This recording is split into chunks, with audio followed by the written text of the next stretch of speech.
Mapagpalang araw sa inyong lahat mga kayanggaw, kabangers at sa inyo na rin kabanong. Nais ko lamang ibahagi ang karanasan namin ng tatay ko. Nangyari ito sa probinsya ng Sorsogon nung hindi pa gaanong moderno ang panahon.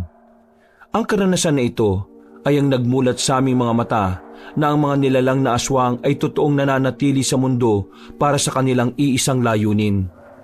At yun ay ang magpalaganap ng kasamaan. Akala ko noon ay katapusan na namin, pero isang instrumento mula sa kalangitan ang pinadala ng Panginoon para kami ay makaligtas. Ito ay kwento ng pakikipaglaban at pagsalba. Kilalanin niyo na lamang ako sa pangalang Manuel. Kabanong, mga kabangers at mga kayanggaw, ito ang aking kwento. Bago nga pala magsimula ang ating kwento, sana'y mapindot nyo muna ang subscribe button at ang notification bell para lagi kayong nanonotify pag may bago tayong mga kwento. Pakibisita at pakisuportahan na rin ang iba pa nating mga channel, ang Pamela Clamil Channel at ang Kabanong version 2.0. Kung wala sa mga nabanggit ko ang channel na mapapakinggan nyo na nagnanarita ko, yung channel na yon ay malamang ninakaw ang ating mga audio recordings. Huwag po nating suportahan. Mag-unsubscribe tayo dito. Naglalambing ako sa inyo na sanay yung 3 channel lang ang ating suportahan. At huwag nyo rin kalilimutan mag-like at comment. Napakalaking tulong po ito sa ating channel para mas makapagatid pa kami sa inyo ng mga magaganda at mga nakakapangilabot na mga kwento. At ngayon, sa ating pagpapatuloy. Ilang beses ba kitang sinasabihan na wag kang lalapit sa lalaking yan? Hindi kayo bagay, Ligaya. Ayoko sa taong yan. Walang pangarap, walang magandang trabaho, puro na lang pagkakargador sa pier. Abay, wala kang mapapala dyan. Hindi ka liligaya dyan. Hindi ka kayang buhayin yan. Mama naman, wala naman kaming relasyon ni Manuel eh. Magkaibigan lang naman kami. Magkababata. Ganon. Kaya hinaan mo naman ang boses mo at naririnig tayo ng ibang tao rito. Mawalang galang na po, Tita Olga. Pero tama naman po si Ligaya. Magkaibigan lang naman po kami. Hindi niyo po kailangan mag-alala. Hanggang doon lang ang samahan namin. Kaibigan o ano? Ayaw kitang lumapit sa anak ko. Dahil alam mo, meron kang gusto sa kanya eh. Ayaw kong maligaw ang atensyon niya sa'yo. At pwede ba, wag mo nga ako matawag-tawag na tita? Hindi kita pamangkin. O edi sige, Olga. Anong sinabi mo? Ayaw mo ng tita, edi Olga. Yun na lang itatawag ko sa'yo. Eh wala ka rin pala talagang modo eh, no? Manang-mana ka sa tatay mo. Ay. Bakit narinig ko na naman ang pangalan ko dyan? Ano bang problema mo, Olga? Etong anak mo eh, oh. Sabihan mo to. Huwag mong palapitin to sa anak ko. Eh bakit naman magkaibigan naman ang dalawang yan? Magkaibigan? May gusto tong anak mo sa anak ko. At ayaw ko sa kanya bilang nobyo ng anak ko. Wala siyang magagawa para kay Ligaya. Baka maging palamunin lang yan ang anak ko eh. Alam mo, Olga, malala na yung utak mo. Ginagawan mo ng mali siyang pagkakaibigan ng dalawa eh. Parang hindi mo naman alam na bata pa lang eh, magkakasama na yan sila. At saka anong sinasabi mo baka maging palamunin ng anak ko? Hoy, para lang sa kaalaman mo itong anak ko ay maabilidad. Marami siyang alam na trabaho, kaya marami siyang pwedeng pasukan. Ikaw, Olga, tumigil-tigil ka. Masayang magkaibigan ng dalawa. Hindi gawain ng isang magulang na pigilan ng anak na makipagkaibigan. Tama ho si Mang Ilyas, Mama. Kaya wag na kayo mag-isip ng kung ano-ano. Nakakahiya. Nakakahiya? Ikaw ang nakakahiya. Kinakampihan mo pang mag-amang yan kaysa sa sarili mong ina. Hindi kita pinagtapos ng kolehiyo para lang mapunta sa ganyang uri ng lalaki, ha? Ano ba kasing sinasabi nyo? Wala nga kaming relasyon. Ang mabuti pa aalis na kami. Kung ano-ano nang sinasabi nitong mama mo, Ligaya. Palibasa, wala kang ina na nagpalaki sa'yo. Kaya wala kang bodo. Itong si Ligaya, maayos ang pagpapalaki ko rito. At meron din siyang ama na nasa ibang bansa. Huwag niyong idadamay rito ang nanay ko. Matagal na siyang nasa langit. Kaya nakikiusap lang ako na huwag niyo siyang babanggitin dahil wala kayong karapatan na banggitin siya sa kahit na anong usapan. Nagpapahinga na ang nanay ko. Totoo naman wala kang modo kasi walang nanay na nagpalaki sa'yo. Hoy, kapag hindi ka pa tumigil sa kakabanggit ng pangalan ng asawa ko baka makalimutan kong babae ka, Olga. Kaya tumahimik ka na. Sinasabi ko sa iyo, tumigil ka na. Naririnig mo ba ako? Ha, Olga? Tumigil ka na, matanda ka! Sa lakas ng pagkakasabi ni Papa, napatingin na sa amin ang iba pang mga tindera. Nasa palengke kasi kami noon. Bibili lang sana kami ng mailuluto kaso binwisit na naman kami ni Aling Olga. Wala naman kasi talaga akong relasyon kay Ligaya. Kaibigan ko lang talaga siya. Itong nanay niya lang naman talaga ang gumagawa ng kwento para magmukha akong masama sa paningin ng iba.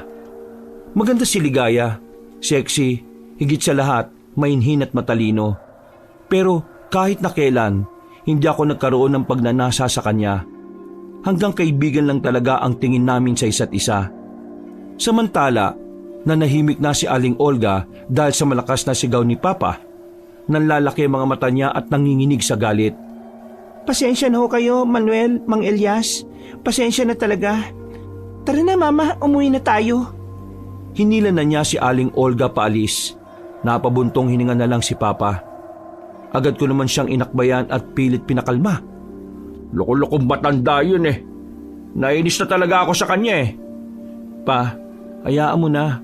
Ma-high blood ka na naman yan Isipin mo na lang na matanda na si Aling Olga. Kakaunti na lang ang oras niya sa mundong ibabaw. Palagi ka bang ginaganon ni Olga? Hindi naman. Yung totoo? Hindi nga ho. Tingin niyo hahayaan ko siyang ganunin ako? Kasasabi mo nga lang nahayaan ko na Ibig ko pong sabihin, umalis na siya, kaya dapat kumalma ka na. Walang iya siya Wala siya karapatan na isali ang nanay mo sa usapang ito. Buwisit siya. Pa, ang mabuti pa, umuwi na lang tayo sa atin dahil magagabi na. Magluluto na tayo ng panghapunan. Inakbayan ko na lang ulit si Papa at sabay na rin kaming naglakad pa uwi Kabanong. Pagdating namin sa bahay, naroon si Tonyo. Kung makahiga sa duya namin ay parang doon siya nakatira. Kumakain pa ng bayabas habang nagbabasa ng bold na dyaryo. Nandito ka na naman. Wala ka bang ginagawa? Magandang hapon po, Mang Elias, Paring Manuel. Oh, ano maganda sa hapon kung nandito ka? Mang Elias, tingnan mo to si Manuel Papalisin na naman ako. Nako, bahala kayo. Ihanda ko na itong iluluto ko. Diyan na muna kayo. Huy, ano na naman ba ang kailangan mo at nandito ka na naman? Meron akong problema Ano pa nga ba? Pupunta ka lang naman dito kapag meron kang problema Hingi sana ako sa inang pabor. Ano naman pabor? Napatrobol ako sa amin Yung anak ng kapitan nasa pa ko. Kasi binastos niya yung babae. Tapos yung babae pala, syota niya pala. Ang nangyari, pinagtanggol ko yung babae kahit gusto rin naman pala niya yung ginagawa sa kanya nung lalaki. Pwede ngayon, hinahanap ka na ng mga yon kasi bubugbugin ka. Mismo? Hindi pwede. Bakit naman hindi pwede? Baka mamaya mapadpad pa sila rito di nadamay pa kami. Ano ka ba? Malayo naman sila Sobrang layo. Hindi nila malalaman na dito ako nakatira. Sige na, wala na ako mapupuntahan pa Galit din sa akin yung iba kong mga kamag-anak. Paano ikaw kasi? Ayaw mo magtino. Kailan ka ba magtitino ha? Magtitino naman sana na ako Kaso yun nga, biglang nangyari yun. Sige na pre, wala na talaga ako mapupuntahan. Kayo na lang talaga. Ano mong mapapala namin sa'yo? Di tutulong ako rito. At yung mga naipon ko, dinala ko. May pang-aambag ko sa inyo rito sa gastusin sa bahay. Kung tutuparin mo yan, papayag ako. Hindi ka naman ibang tao Para ka na rin kitang kapatid. Kaso yung tatay mo, mula pagkabata ko hindi mo lang nagbigay ng pamasko. Ano nga asahan mo ron kuripot yun. Pero maraming salamat pre at pumayag ka. Matutuluyan na ako. Magpaalam ka rin kay Papa no? Pinayagan din naman siya ng tatay ko Kabanong. Kaya naman kinagabihan ay inayos na namin ang dating silid na pinaglalagyan namin ng mga panambak na gamit. 2 palapag ang bahay namin. Hindi to malaki, pero maayos naman ang pagkakagawa. Sementado siya, pero may kalumaan na rin dahil pamana lang yon ng mga magulang ni Papa. Oh, ayan, malinis na. Baka naman palagi kang magkalat dito Mumultuhin ka talaga ni Mama. Bakit? Kwarto ba to ni tita? Hindi, sa baba. Hindi namin papagamit sa iyo yung kwarto ni Mama, no? Baka talagang multuhin ka. Pero pre, maraming salamat talaga Kung hindi dahil sa iyo, baka sa lansangan na ako matutulog nito. Wala yun. Kagaya nga na sinabi ko, hindi ka naman ibang tao na sa amin. Kinakapatid naman kita eh. Siya nga pala, aalis kami ni Papa ngayon Aalis? 9:00 na. Oo, mangangaso kami ni Papa. Hahanap kami ng palakang bukid. Pampulutan na lang natin bukas. Nakain ka ba ng palakang bukid? Aba oo naman. Sarap kaya nun. Lalo na kapag prito. Parang fried chicken yun Pero, pwede ba ako sumama? Sumama? Bakit, marunong ka bang mangaso? Hindi. Hindi ko ka nang sumama. Ako na lang ang magbibitbit mga nahuli nyo. Sama na ako. Gusto ko lang maranasan. Ay nako, magpahinga ka na lang. Sige na, sumama ka na. Sigurado ka bang isasama niyo to, Pa? May pagkasira ulo to Mawawalang pagkasira ulo niyan kapag iniwan natin niya sa gubat. Natawa na lang si Tonyo noon. Dali-dali na naming inihanda ang mga dadalhin namin. Mga bandang 10:00 na kami nakaalis ng bahay. Kaunting lakaran lang naman at nakarating na kami sa bungad ng gubat. Tahimik na ang paligid. Ang tanging maririnig na lang ay ang kuliglig at ang hampas na mga sanga dahil sa malakas na hangin. Hindi ka sanay sa mga ganito, Tonyo, Parang syudad na rin kasi yung bayan Hindi nga po, Mang Elias. Alam niyo naman wala akong ibang ginagawa kundi maging pabigat sa pamilya. Kung siguro nasa bubungan ako habang bumabagyo, hindi tatangay ng yero kasi mabigat ako Patawa-tawa ka pang ungas ka. Umbagin ko mukha mo dyan matanong ko lang po, ano ba kadalasan nahuhuli niyong hayop bukod sa palaka at dagang bukid? Meron kaming nahuhuli dati, aswang. Aswang? We, biro lang. Wala namang ganun, no? Uy, hindi malabo Sa mga ganitong lugar, parang halatang merong ganong nilalang Hindi ba kayo naniniwala sa aswang? Ang tagal na namin ginagawa ni Manuel ito. Bata pa lang siya, nangangaso na kami. Pero wala naman kaming nakikitang aswang sa mga ganitong uri ng lugar Kahit pa nasa pinakapusod na kami ng gubat, wala namang aswang talaga. Baka naman kasi hindi nyo lang natsyetsyempuan. Sabi kasi ng lola ko, may mga aswang daw dito sa Sorsogon Yung lugar na tinitiran daw nila, mahirap mahanap. Normal lang talaga sa matatanda na nagkukwento ng ganon. Ginagawa nila yun para takutin ng mga kabataan. Basta ako, naniniwala ako merong aswang. Ang sabihin mo, takot ka lang. Baka sa susunod hindi ka na sumama sa amin. Napatigil kami nang marinig namin ang mga kaluskos na yon. Napansin ko kagad na parang kinakabahan si Tonyo. Kaya naman, pinahawa ko na sa kanya ang daladala naming malaking gasera. Marahan akong naglakad papunta sa pinagmumulan ng kaluskos. Uy! Baka naman mapano ka dyan! Ano ka ba? Hayaan mo si Manuel. Sanay na yan sa ganyan. Ano bang nandun? Aswang. Aswang? Biro lang. Ikaw talaga masyado ka matatakotin Huli ka, Balbon! Pinakita ko pa kay Tonyo ang dagang bukid na hawak-hawak ko.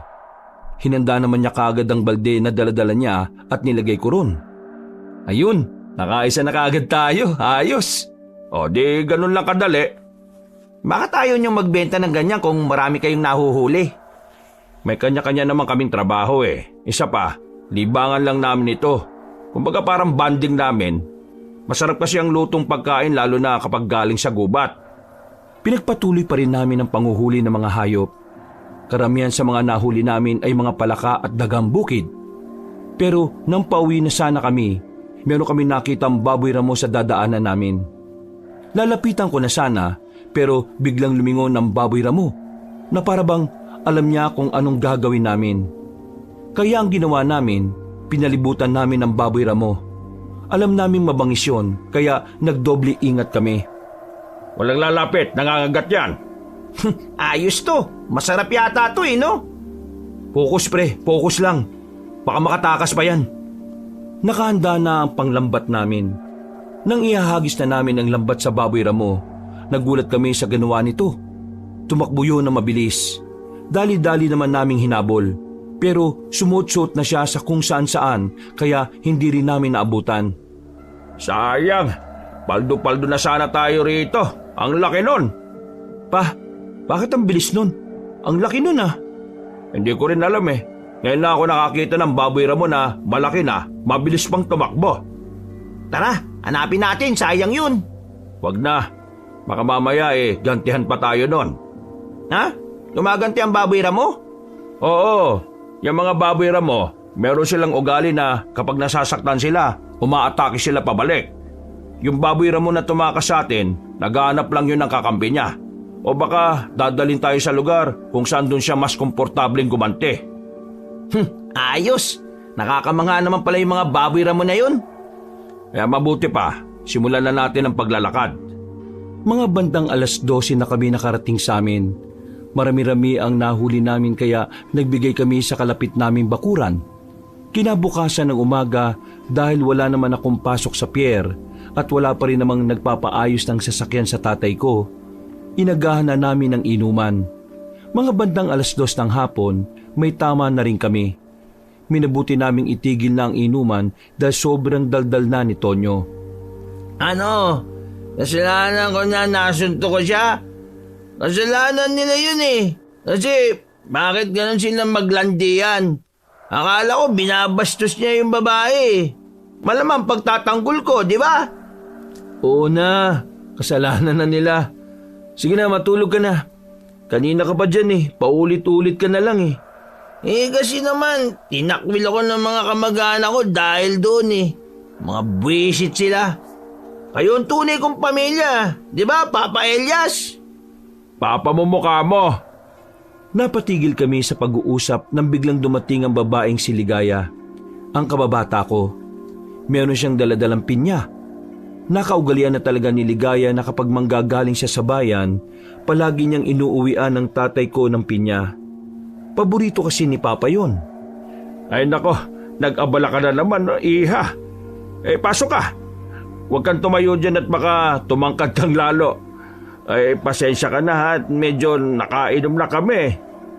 Galing ka ba sa bayan? Mag-isa ka lang?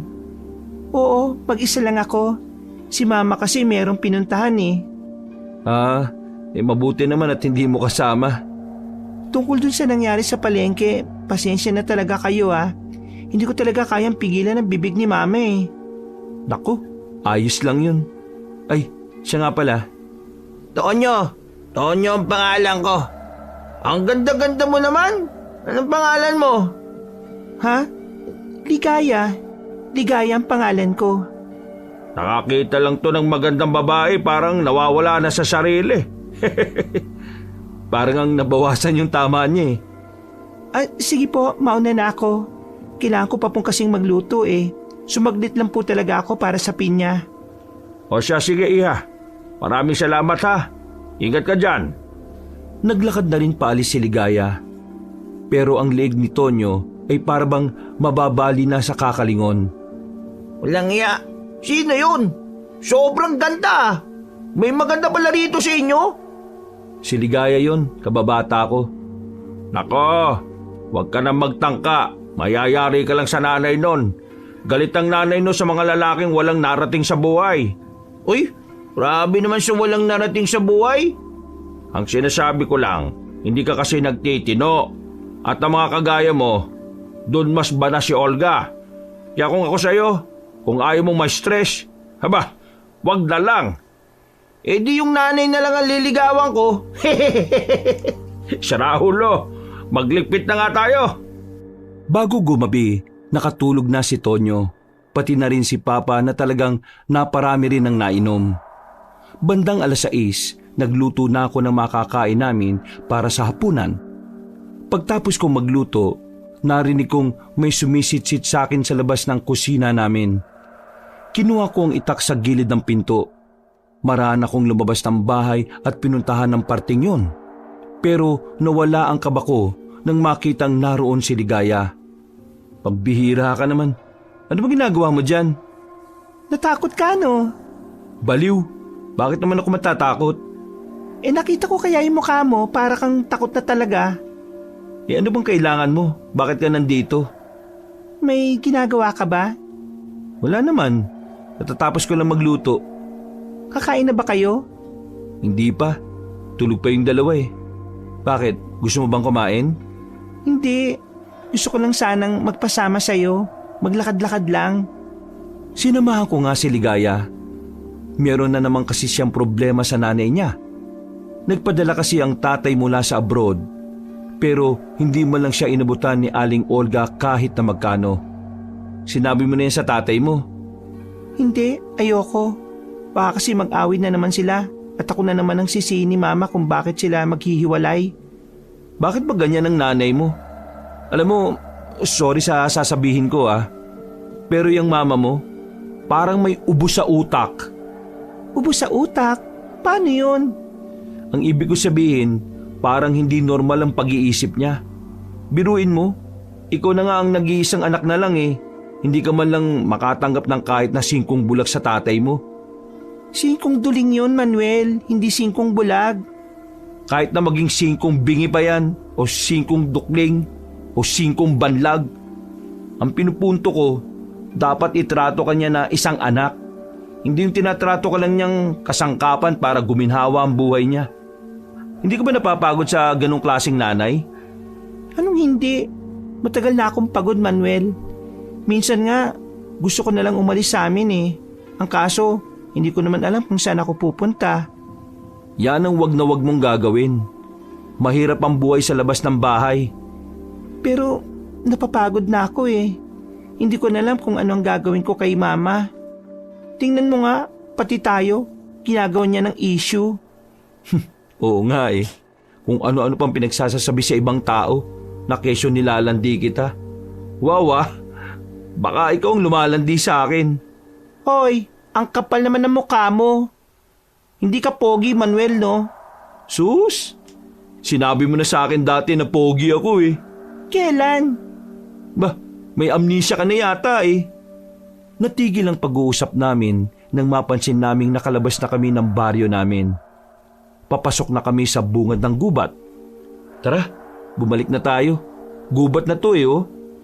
Bakit? Natatakot ka ba? Ako? Matatakot? Baka nakakalimutan mo na gumagala kami ni Papa palagi sa gubat kahit na gabi. Baka ikaw ang takot. Iwan kita dyan eh. Tapos kakainin ka ng aswang. Oh. Aswang? May aswang ba dyan sa loob ng gubat? Ano ka ba? Biro lang. Tinatakot lang kita eh. Wala namang aswang eh no? Maglalakad na sana kami paalis na makarinig kami ng tunog ng isang baboy ramo. Napalingon kami ulit sa bungad. Nakita naming nandoon ang isang baboy ramo na marahang naglalakad habang nakatingin sa amin. Sa hindi ko malamang dahilan, nakaramdam ako ng kaunting kaba noong mga sandaling yon. Yung baboy ramo kasi na yon ay kagayang-kagaya ng baboy ramo na sinubukan naming hulihin.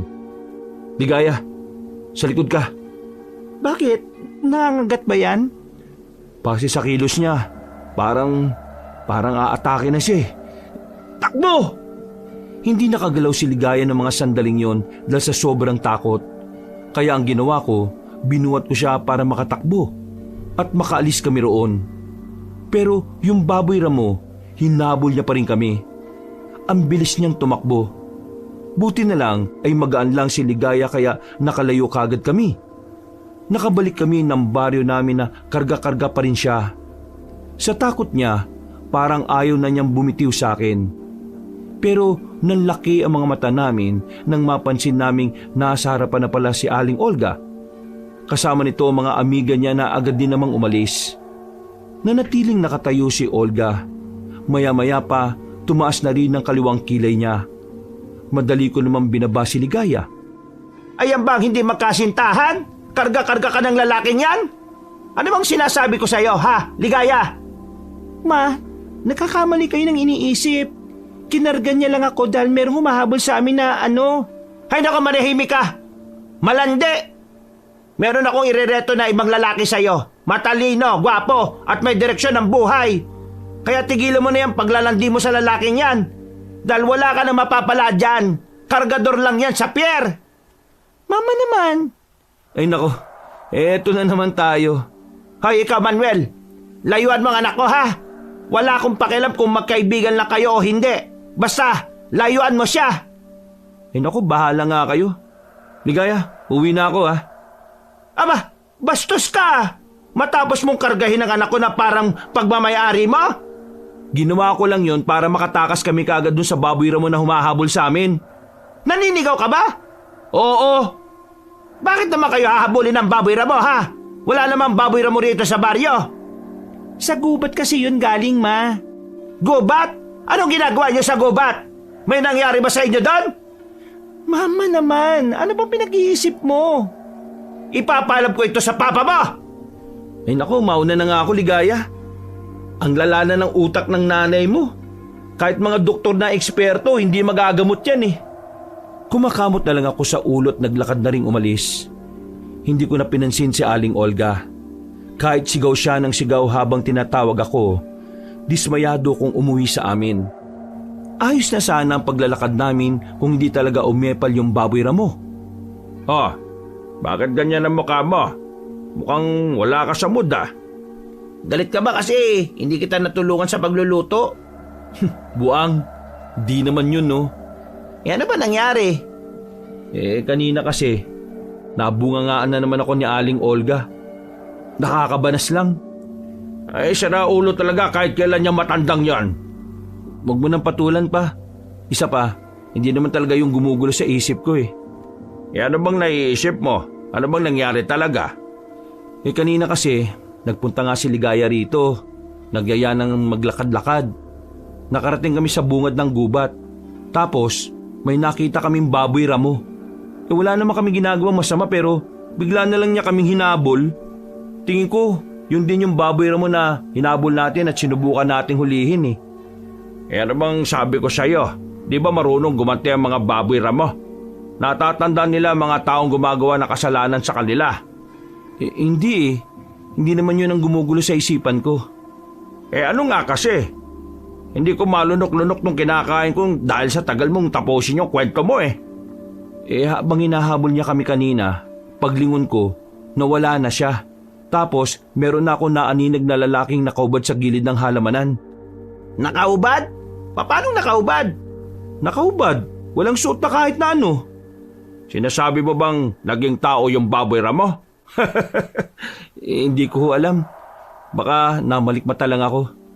Noong bata ka pa, kung ano-anong nakikita mo na hindi ko naman nakikita. Baka naman nangyayari lang ulit yung nangyayari sa'yo nung bata ka. Ewan ko. Sana nga.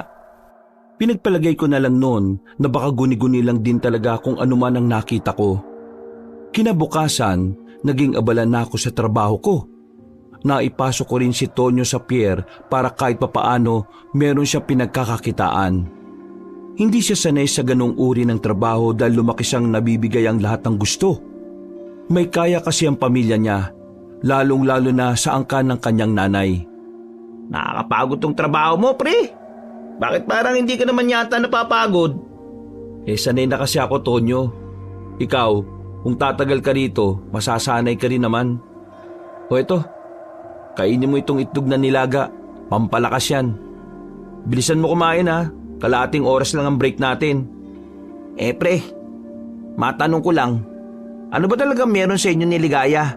Kasi kapag nakikita ko kayong magkasama, para talaga kayong may something eh. Magkaibigan nga lang talaga kami. Isa ka pang malisyoso eh. Hindi ganun yung nagiging dating sa mga tao, pre. Pero bagay naman kayo eh. Kaya nga isusuko ko na yung pagtingin ko sa kanya. Kasi alam kong ikaw ang mas karapat dapat. Magtigil ka nga. Para kang timang. Alam mo mabuti pa, sumama ka na lang sa amin ni Papa mamayang gabi. Mangangaso kami ulit. Target naming mamaya, baboy ramo. Hahanapin namin yung baboy ramo na muntikan na nating mahuli. Panglitsyon. Hindi ako makakasama eh. Bakit naman hindi? Wala ako sa mood eh. Parang mas kailangan ko magpahinga. Sus! Natatakot ka lang kamo. Kung ano-ano kasing iniisip mo eh. Di ako takot no. Takot ka. Malamang takot ka sa aswang. Pambira ka. Hindi naman kasi totoo yun no? Hindi naman talaga ako natatakot. Tinapi ko na lang siya sa balikat at tinawanan. Mga ilang sandali lang ang nakalipas, natapos na rin ang break namin. Bumalik na rin kami sa trabaho. Mga bandang 5:00 na kami ng hapon natapos. Masakit ang katawan niya. Talagang kailangan niya makapagpahinga. Nakakapagod. Ang sakit ng katawan ko, pre. Eh di pag uwi natin, magpahinga ka talaga. Uy, ano meron dun? O nga no, bakit ang daming tao? Tara pre, bilisan mo maglakad. Uy, chismoso ka talaga. Nilakihan na namin ng hakbang para mabilis kaming makalipat. Pagdating namin, nakita namin ang isang ali na umiiyak. Narinig na lang namin na inatake raw siya ng itim na baboy ramo. May sugat siya sa binti, dumudugo, pero buti na lang ay hindi malala. Nailigtas daw siya ng mga estudyanteng gumagala sa gilid ng ilog, kaya siya nakatakas. Baboy ramo? Ganun ba talaga yung kabangis? Dahil ba sa tangka nating paghuli sa baboy ramo kaya naging agresibo sila? Hindi kaya nagalit yung baboy ramo. Kaya ang gagawin nila, mag-aakla sila sa mga tao. Baboy ramo kontra sa mga taong mapang-abuso. Para kasi raulo. Tara na nga. Umuwi na lang kami sa bahay. Sinabi ko kay Papa ang tungkol sa nangyari sa babae. Maging siya ay nagulat din. Hindi naman daw kasi nagpupunta sa mga mataong lugar ang baboy ramo. Mailap siya sa tao. Yung ilog kung saan inatake ang ali, maraming tao roon. Palagi daw marami ang naglalaba. Isang malaking palaisipan para sa amin kung bakit gano'n na lamang ang pagiging aktibo ng mga baboy ramo. Samantalang noon, sobrang hirap nilang maaktuhan.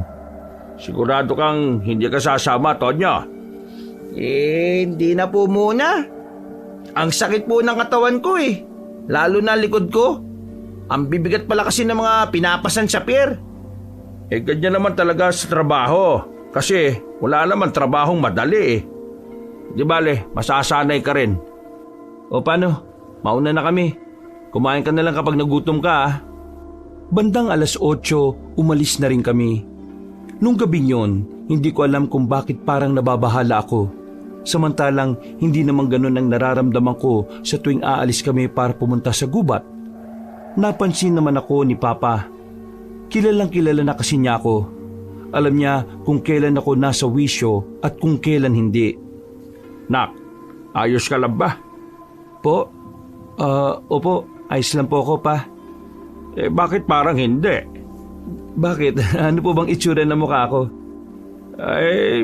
Malalim ang iniisip mo Ano ba yan? Hindi ko po alam, Pa.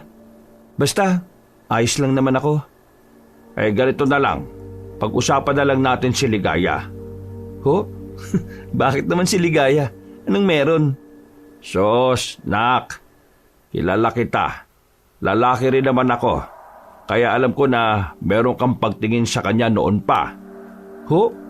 Naku, isa rin kayong may issue pa Sus, bagito ka pa sa pagtatago ng nararamdaman mo. Kilala kita. Noon pa, Manuel, crush mo na si Ligaya. Pero dahil sa nanay niyang bruha, pinipigilan mo lang. O di ba? Tingnan mo mukha mo, para kang nahihiya.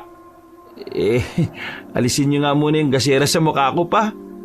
Alam mo, wala namang masama kung may maramdaman ka sa isang babae na gaya ni Ligaya. Ang totoo niyan, boto ko sa kanya. Bakit ba hindi mo na lang sabihin kay Ligaya ang totoo?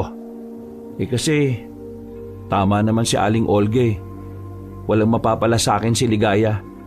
Hindi naman ako nakapagtapos ng pag-aaral, habang siya nakapagtapos at magkakaroon ng magandang trabaho.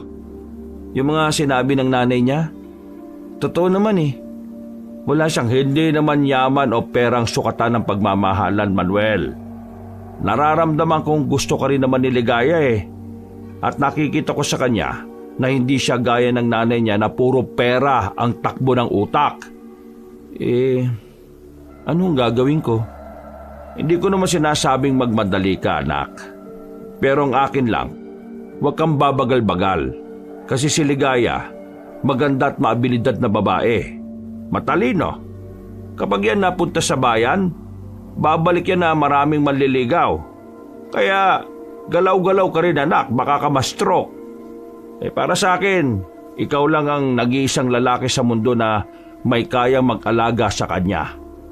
Hindi naman halata na sobrang proud ka sa akin yan, no? Malamang anak kita Kaya naman suportado kita palagi. Uy, ano yun? Napalingon kami ng sabay nang maramdaman namin na parabang merong tumakbo sa likuran namin. Inilawang kagad namin ang gilid ng puno pero wala naman kaming nakita. Baka guni-guni lang natin pa. Hindi, meron talaga akong naramdaman May tumakbo. May ibang tao rito? Muli naming sinuyod ng tingin ng paligid. Wala naman kaming nakikitang ibang tao. Nang magpapatuloy na sana kami sa paglalakad, bigla na lamang kaming nakarinig ng tunog ng baboy ramo. Pa, baboy ramo yun Swerte, hindi na tayo mahihirapang maganap. Masaya naming inihanda ang gamit naming panghuli. Dahan-dahan kaming naglakad kung saan nagmumula ang aming naririnig. Abang hawak ang tigi-isang itak, narinig namin na palakas ng palakas ang angil ng baboy ramo. Para siyang nagagalit. Hindi nga nagtagal, bigla na lang lumabas ang baboy ramo sa likuran namin. Tumakbo siya papunta sa akin. Buti na lang ay nakatalon ako. Mabangis siya. Para siyang nagwawala at parang galit sa amin. Siya ang baboy ramo na gusto nating mahuli nitong nakaraan. Gumaganti na siya. Umanda ka ngayong baboy ramo ka. Nakatingin lang sa amin ang baboy ramo. Sa paraan ng pagtitig niya sa amin, para talaga siyang tao rin kung mag-isip. Parang alam niya kagad kung anong gagawin namin. Maya-maya pa, bigla na naman siyang umatake. Kakagatin na sana niya ako pero bigla na lang humarang si Papa at agad niyang hinataw ng itak ang baboy ramo. Tinamaan yun sa katawan. Nagmamadaling tumakbo papunta sa puno ng mangga. Pa! Paldo na naman! Mamaya ka na magdiwang kapag nahuli na natin. Marahan kaming nagtungo sa likuran ng puno pero hindi na namin nakita roon ang baboy ramo. Tanging ang bakas ng dugo na lang ang naiwan. Huy, nasan yun? Hindi na makakaalis yun. May tama na yun Ano kaya nangyari? Pa, sa likod! Tinulak ko ang papa ko nang makitang may isang lalaki na hubutubad na bigla na lang lumitaw mula sa itaas ng puno. Dinambahan niya ako. Napamura na lang ako nang makita ko ng harapan ng mukha niya. Hindi siya normal. Hindi siya gaya ng tao na may normal na mukha. Nakakatakot, nakakakilabot, nakakapanindig balahibo. Doon ko napagtanto na ang lalaking yon ay isa palang halimaw. Buwisit ka! Tinaga ni Papa ang lalaki pero nakailag yon. Ang pinagtataka lang namin, bakit meron siyang sugat sa likod niya hindi naman siya tinamaan. Pa, tinamaan mo? Hindi ko tinamaan. Bakit may hiwa sa likod? Hindi ko rin alam Pa, hindi kaya yung lalaking yan yung baboy ramo? Nagkatinginan kami ng tatay ko. Kahit na hindi kami naniniwala sa mga ganoong pangyayari, noong mga sandaling yun ay parang unti-unti kaming nakukumbinsi. Nagsimula na akong mangamba. Nakiramdam ako. Hindi na magandang nangyayari sa mga sumunod na senaryo. Pero nakita ko si Papa. Kalmado, parang hindi man lang siya nakakaramdam ng kahit na kaunting takot. Nak, maganda ka. Totodasin natin to. Kasi kung hindi, baka tayo todasin ang halimaw na yan. Pumorma na kami ni Papa. Hindi na nakatiis ang nilalang. Nagmamadali na itong makalapit sa amin. Lumundag na naman siya ng mataas. Pagbagsak niya, tinaga namin siya ng sabay. Tinamaan ni Papa ang nilalang sa tiyan. Habang ako naman ang nakatama sa leeg. Agad na bumagsak ang lalaki sa lapag. Unti-unti itong nagbago ng anyo bilang baboy ramo. Lintik, totoo pala talaga ang aswang. Aswang? Hindi na nakapagsalita ang tatay ko nang may marinig pa kami mga angil na nagmumula sa paligid. Nagmamadali na kaming umalis doon.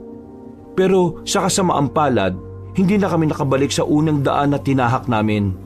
Sa madaling sabi, ibang direksyon na ang aming tinahak. napalayo na kami ng napalayo. Matakasan lang namin ang baboy ramo at ang mga halimaw. Wala na kaming pakialam kahit sa dulo pa kami ng mundo makarating. Nang magkaroon ng tamang pagkakataon, nagpahinga na muna kami dahil pareho na kaming hinihingal.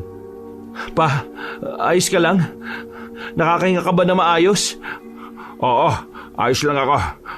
Huwag mo akong intindihin. Pa, totoo sinasabi ni Tonyo.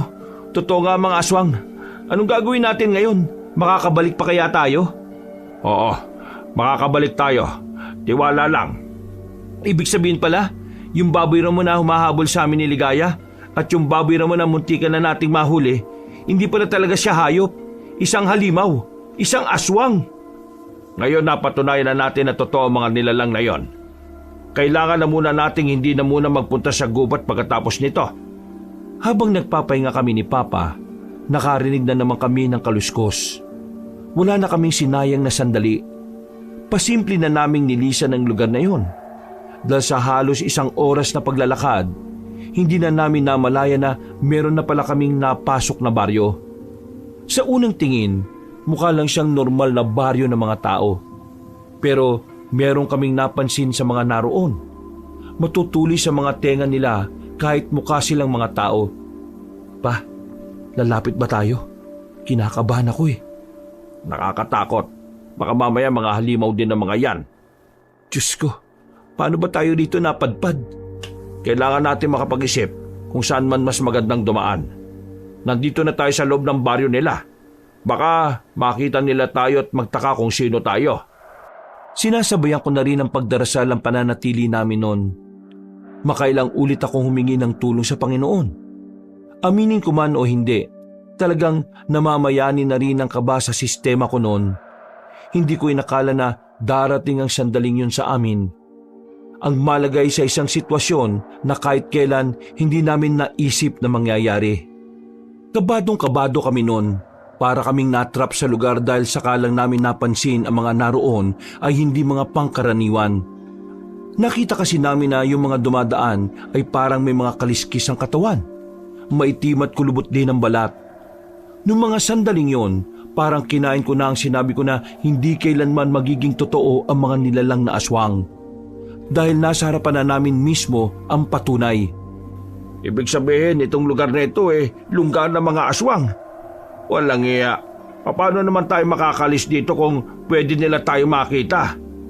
Iniisip ko nga rin paano kung yung napatay natin baboy ramo kanina, kasama ng mga nilalang na nandyan? Kung ganon, mas lalong hindi nila tayo dapat makita. Kasi pagbabayarin nila tayo sa ginawa natin. Napalunok na lang kami ng laway dahil sa kaba. Tempting kaming nagdasal sa kinalalagyan namin na sana walang makakita sa amin doon. Hindi na namin alam kung gaano na kami katagal pinapapak ng mga lamok doon. Nang sumilip kami, napansin namin na nagpunta na sa isang direksyon ng mga aswang. May nagtawag kasi sa kanila. Hindi namin alam ang gagawin nila. Pero sinamantala na namin ang pagkakataon para makaalis sa kinalalagyan namin. Kailangan natin bilisan habang hindi pa sila nakatingin. Bilis, anak! Ikaw ang mabagal, Bilisan nyo! Malalaking hakbang na ang ginawa namin makaalis lang doon. Ilang minuto lang ang nakalipas, tuluyan na nga kaming nakalayo. Pero hindi pa rin kami naging kampante. Dahil habang nasa kagubatan pa kami, pakiramdam namin ay mailap pa ang kaligtasan namin para sa aming mag-ama. Kaya naman, walang humpay kaming naglakad at tumakbo. Nang makaramdam ng hingal ang tatay ko, ay gumilid na lamang kami at nagtago sa puno ng balete. Konting tiis na lang makakalis na rin tayo dito sa gubat na to. Ay nako, sumasakit nga ang paa ko Sabayan pa ng hingal. Ang tanda ko na kasi. Buhatin na lang kaya kita. Wag na, mas lalo naman tayong babagal kapag binuhat mo ako. Sigurado po ba kayo? Ang bagal mo na kaya. Iwan mo na lang kaya ako. Diyos ko, hindi naman pwede yun. Sige na, magpahinga na muna kayo. Bumuntong hininga na lang ako. Pagtingin-tingin pa ako sa paligid para bantayan kung sinong aswang ang nakakita o nakasunod sa amin. Nang makapagpahinga na ang tatay ko, ay balik na kami ulit sa paglalakad. Habang hinahatak namin ang daan ay hindi ko maiwasang hindi kabahan. Inalalayan ko kasi ang tatay ko dahil masakit na talaga ang paa niya. Sa awa ng Diyos, nakalabas naman kami ng kagubatan. Sakto naman din na napadaan ng isang truck at nagawa naman namin itong pakiusapan. Sumakay kami sa likod at naibaba mismo sa harapan ng aming baryo. Doon lang namin napagtanto na talaga palang ang layo ng narating namin. Pampihirang buhay to, oo. Mabuti na lang at nakabalik na rin tayo ng ligtas. Sabihin ba natin kay Tonyo ang mga nangyari? Oo, total naniniwala naman siya sa mga aswang, di ba? Binuksan namin ang pinto. Pagsilip namin kay Tonyo sa taas, masarap ang tulog niya. Humihilig pa na akala mo tunog ng karera ng sasakyan. Natulala na lang ako na makahiga na ako sa kama ko. Napatingin sa kisame. Kapag binabalikan ko ang mga nangyari at ang mga natuklasan namin ni Papa, kusang nagtitindigan ng mga balahibo ko. Makalipas ang ilang araw, wala kaming pinagsabihan ni Papa tungkol sa nangyari. Tanging si Tonyo ang nakakaalam. Ayaw rin naman namin na kumalat yun sa lugar namin. Kasi kapag nangyari yun, baka malaman din ng mga aswang na kami ang nakaalam ng kanilang lugar. Isang hapon, nakita ko si Ligaya. Meron siyang daladalang maliit na timba. Akala ko nung una ay mag-iigib siya sa ilog, kaya agad ko naman siyang nilapitan para sana tulungan. Oh, anong gagawin mo? Pupunta sa gubat, kukuha ng dahon ng bayabas. Nasugatan kasi yung paa ng aso namin. Lalanggasin ko lang. Gusto mo ba samahan kita? Pwede ba? Ewan ko sa'yo. Nanay mo lang naman ang palaging gigil na gigil eh. Halika na. Samahan mo ako para may kakwentuhan naman ako. Pa, Tonyo, sasamahan ko lang si Ligaya na kumuha ng dahon ng bayabas ha. Biglang tumango si Papa. Inabot niya sa akin ang itak na pinagtaka naman ni Ligaya. Nak, dali mo to. Mahirap na. Baka mamaya may makita pa kayong aswang doon. Oh, para saan ang itak? Pantabas sa mga nakaharang na sanga sa daraanan natin. Tara na. Naglakad na rin kami ni Ligaya. Mabuti na lang at wala sa bayo namin si Olga, kaya walang pipigil sa amin. Ang kaso nga lang, ang daming mga matang nakatingin sa amin. Karamihan sa kanila ay puro tsismosa. Hindi nagtagal, narating na rin namin ang kagubatan. Simulan na namin ang paghahanap ng bayabas habang nagkukwentuhan kami. Manuel, matanong ko lang, bakit wala ka pang girlfriend? Ha? Bakit mo naman nahitanong yan? Wala lang, para lang meron tayo mapag-usapan. Pues, wala naman akong girlfriend kasi. Ha? Anong klaseng sagot yan? Yun nga ang sagot ko. Di sige. Ikaw, bakit wala ka pang boyfriend? Kasi ang tagal lang hinihintay ko eh. Meron ka na palang hinihintay? Oo, matagal ko na siyang hinihintay. Manhid eh, ang tagal kumilos. Hindi yata makahalata. Bakit hindi na lang ikaw yung magsabi sa kanya? Ha? Ano kasi ni swerte? Bakit ako ang unang magsasalita? Ako ang babae, no? Ano naman kung babae ka? Pareho lang naman kayong tao. Basta, hindi ako ang unang magsasabi sa kanya. Hihintayin ko siya kung lalapitan niya ako at liligawan. Kahit kailan. Nagtaka ako nang biglang tumigil sa pananalita ang kasama kong si Ligaya. Namumutla ang mukha niya.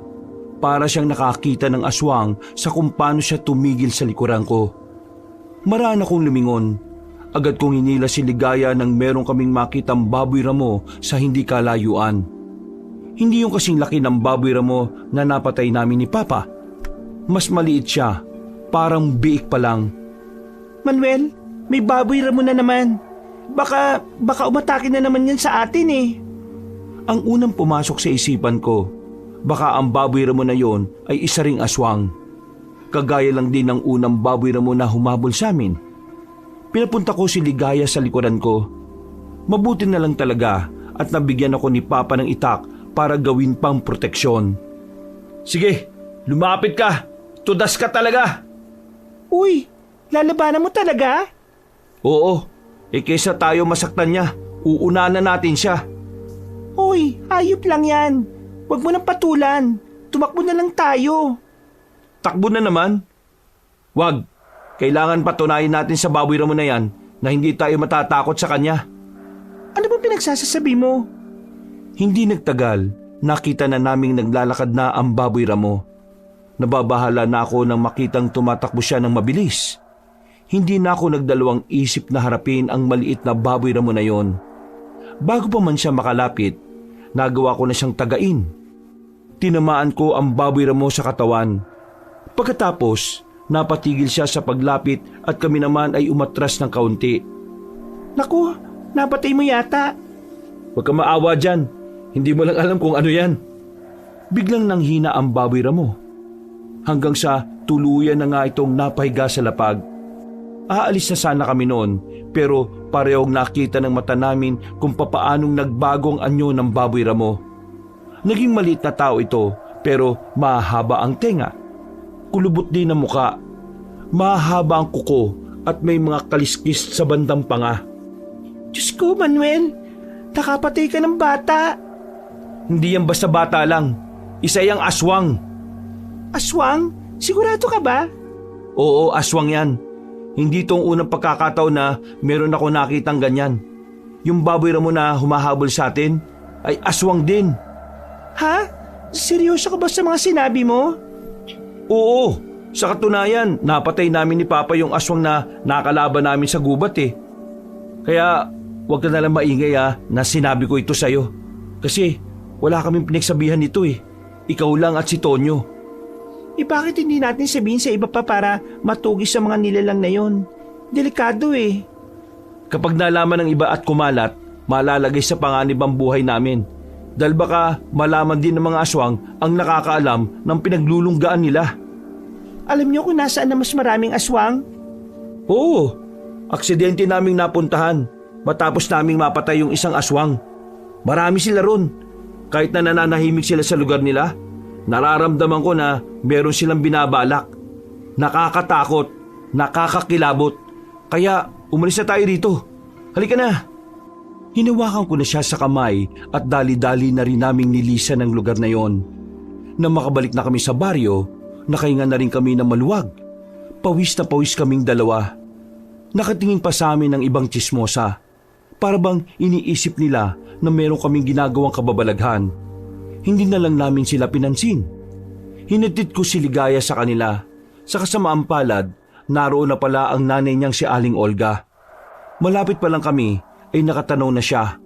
At nang nakalapit na, nagpaulan na naman siya ng mga salita. Ano naman ang ibig sabihin nito, Ligaya? Di ba sinabi na kitang huwag kang lalapit sa lalaking ito? Ma, hinatid niya lang naman ako. Ano bang masama doon? Hinatid? Bakit? Wala ka bang sariling paa para maglakad ka mag-isa? Meron, pero bawal ba akong ihatid ng kaibigan ko? Huwag na po kayo mag-alala. Sinabi ko na kay Ligaya na kahit kailan, hindi ko siya magugustuhan. Kinindutan ko si Ligaya para sabihing hindi totoong sinabi ko. Ang nanay niya ay para bang nagulat. Hindi niya siguro inaasahan na sasabihin ko yon. Hindi ko na siya hinintay pang makapagsalita ng kung ano-ano. Naglakad na rin ako paalis at hindi na rin ako lumingon pa. Pag-uwi ko sa amin, kinuwento ko kagad kay Papa at Tonyo ang nangyari. Maging ang tatay ko ay natakot din. Habang tumatagal kasi, parang dumarami ang mga baboy ramo sa kagubatan na malapit lang din sa amin. At ang nakakatakot pa ron, ang mga baboy ramo na yon ay mga aswang. Hindi namin alam kung ano ang gagawin namin noon. Nagtatalong utak namin kung dapat na ba naming ipaalam sa iba ang tungkol sa mga aswang. Pero dahil na rin sa panganib na maaring idulot nito sa amin, mas pinili naming manahimik na lamang. Nagdaan pa ang mga araw. Balik kami sa trabaho. Si Papa naman ay naging abala na rin dahil marami ang nagpapagawa sa kanya ng makina. Hindi na rin kami muna nangaso sa gubat bilang pag-iingat na rin sa maaaring paglitaw ng mga aswang. Pre, tungkol dun sa aswang, tingin mo, gaano kaya sila karami? Bakit mo ba inaalam? Kahit na isang aswang lang, hindi mo naman kakayanin eh. Tinatanong ko lang naman. Naiwagaan kasi ako kung paano sila dumarami at kung paano sila nakakagawa ng sariling lugar nila nang hindi nalalaman ng ibang tao. Basta, marami sila. Hindi siguro bababa ng 40 ang aswang. Buti nga pakunti-kunti lang ang lumalapit sa lugar natin eh. Ang kinatatakot namin ni Papa, paano kung mapasyal sila sa atin? Marami ang pwedeng mapahamak. Kaya nga dapat, alam ng mga taga sa atin na maaaring bantayin sa buhay nila dahil sa mga aswang na yan. Hindi rin ganun kadali, pre. Wala naman tayong alam kung anong kayang gawin ng mga aswang eh. Kaya hindi tayo pwedeng padalos-dalos. Isipin mo pwedeng kami ni Papa ang una nilang harapin kapag maraming nakaalam na nabubuhay sila. Napapailing na lang si Tonyo. Maya-maya pa, natapos na rin ang oras ng trabaho namin. Walang masakyan ng hapon na yon. Lahat kasi ng mga tricycle driver nagkaroon ng protesta sa bayan. May tinatayo kasing bagong terminal na kung saan hindi sila maaaring makapila doon. Wala kaming nagawa kundi ang maglakad na lang. Malayo-layo na ang pier sa amin kaya gagabihin na kami ng uwi ng oras na yon. Habang naglalakad kami, meron kaming napansin na ilang tao na pumasok sa mga halamanan. Nagtaka kami kung meron bang daan doon. Samantalang ang nakita lang naman namin doon ay mga halaman at mga nagtataasang puno. Hindi namin yung pinapansin. Nilagpasan lang kami, pero napalingon na lang kami nang makarinig kami ng sigaw. Nakita na lang namin na yung kasabay naming naglalakad sa likod, hinihila na siya papasok dun sa halamanan. Gagi! Pre, ano yan? Magtago ka sa silid. Ha? Bakit? Hindi mo ba nakita? Ang papangit ng mukha nila. Masyado ka naman panglait. Sira ulo. Ang ibig kong sabihin, aswang ang mga yun. May mga aswang nang nagpaparamdam dito sa atin. Nang sabihin ko yon, ay agad na bumakas ang kilabot sa mukha ni Tonyo. Nagtago kami sa gilid. Maya-maya lang, hindi na namin narinig ang lalaking sumisigaw. Pakiramdam namin, wala na siya. Palagay namin ay pinatay na siya ng mga aswang. Pre, hapon pa lang Bakit nagpapakita agad sila? Aba, ewan ko. Bakit akong tinatanong mong buang ka? Kung tulungan natin yung lalaki. Huy, nag-iisip ka ba? Kawawa nga, pre. Kapag sumunod tayo ron, mapapahamak din tayo. Uy! Biglang tumakbo si Tonyo palabas ng pinagtataguan namin. Pumunta siya sa kung saan sinuot ang lalaking hinilan ng mga aswang. Ngunit hindi naman siya pumayag. Pinabayaan lang niya kahit alam kong siguradong sinundan ko na lang din siya. Tumakbo ko papunta roon. Mabuti na lang at naabutan ko pa si Tonyo. Pero nasa loob na kami nakagubatan nun. Kinakabahan ako lalo dahil ilang oras na lang sasapit na ang gabi. Uy! Bumalik na tayo! Hindi mo alam ang ginagawa mo! Alam ko ginagawa ko, pre. Tutulungan ko yung lalaki. Hindi kaya ng konsensya ko na isiping mamamatay siya pero wala akong ginawa. Hindi mo kasi naiintindihan, pre. Aswang ang mga yun. Wala kang magagawa sa kanila. Ano? Hayaan ko na lang na wala akong gawin? Di gawin mo para mamatay ka. Yun ang gusto mo, di ba? Di gawin mo. Sundan mo na sila. Gusto mo maging bayani? Di gawin mo. Dahil naramdaman niyang parang naiinis na rin ako. Para siyang natauhan. Napapakamot na lang siya sa ulo. Tinapi ko naman siya ng malakas sa balikat. Naintindihan kita. Pero sana maintindihan mo rin na may mga pagkakataon na kailangan mong tanggapin na wala kang magagawa. Naawa lang kasi ako sa tao, pre. Alam ko, pero kung pipilitin mo makatulong, para ka lang ding tumalon sa kumukulong mantika. Tara na, bumalik na tayo bago pa tayo makita ng mga aswang dito. Teka. O bakit na naman? Alam mo ba ang daan pabalik? Di ba dito tayo dumaan kanina? Hindi. Dito yata sa kaliwa. Baliw, kanan yun. Kanan ba? Alam ko talaga kaliwa eh. Ay naku, kumanan na nga tayo. Tara na. Sinunod namin kung ano ang sinasabi ko. Dumaan kami sa kanan, pero mas lalo lang kaming naligaw. Hanggang sa hindi na namin nalaman ang daan pabalik. Lakad lang kami ng lakad. Dumidilim na ang paligid.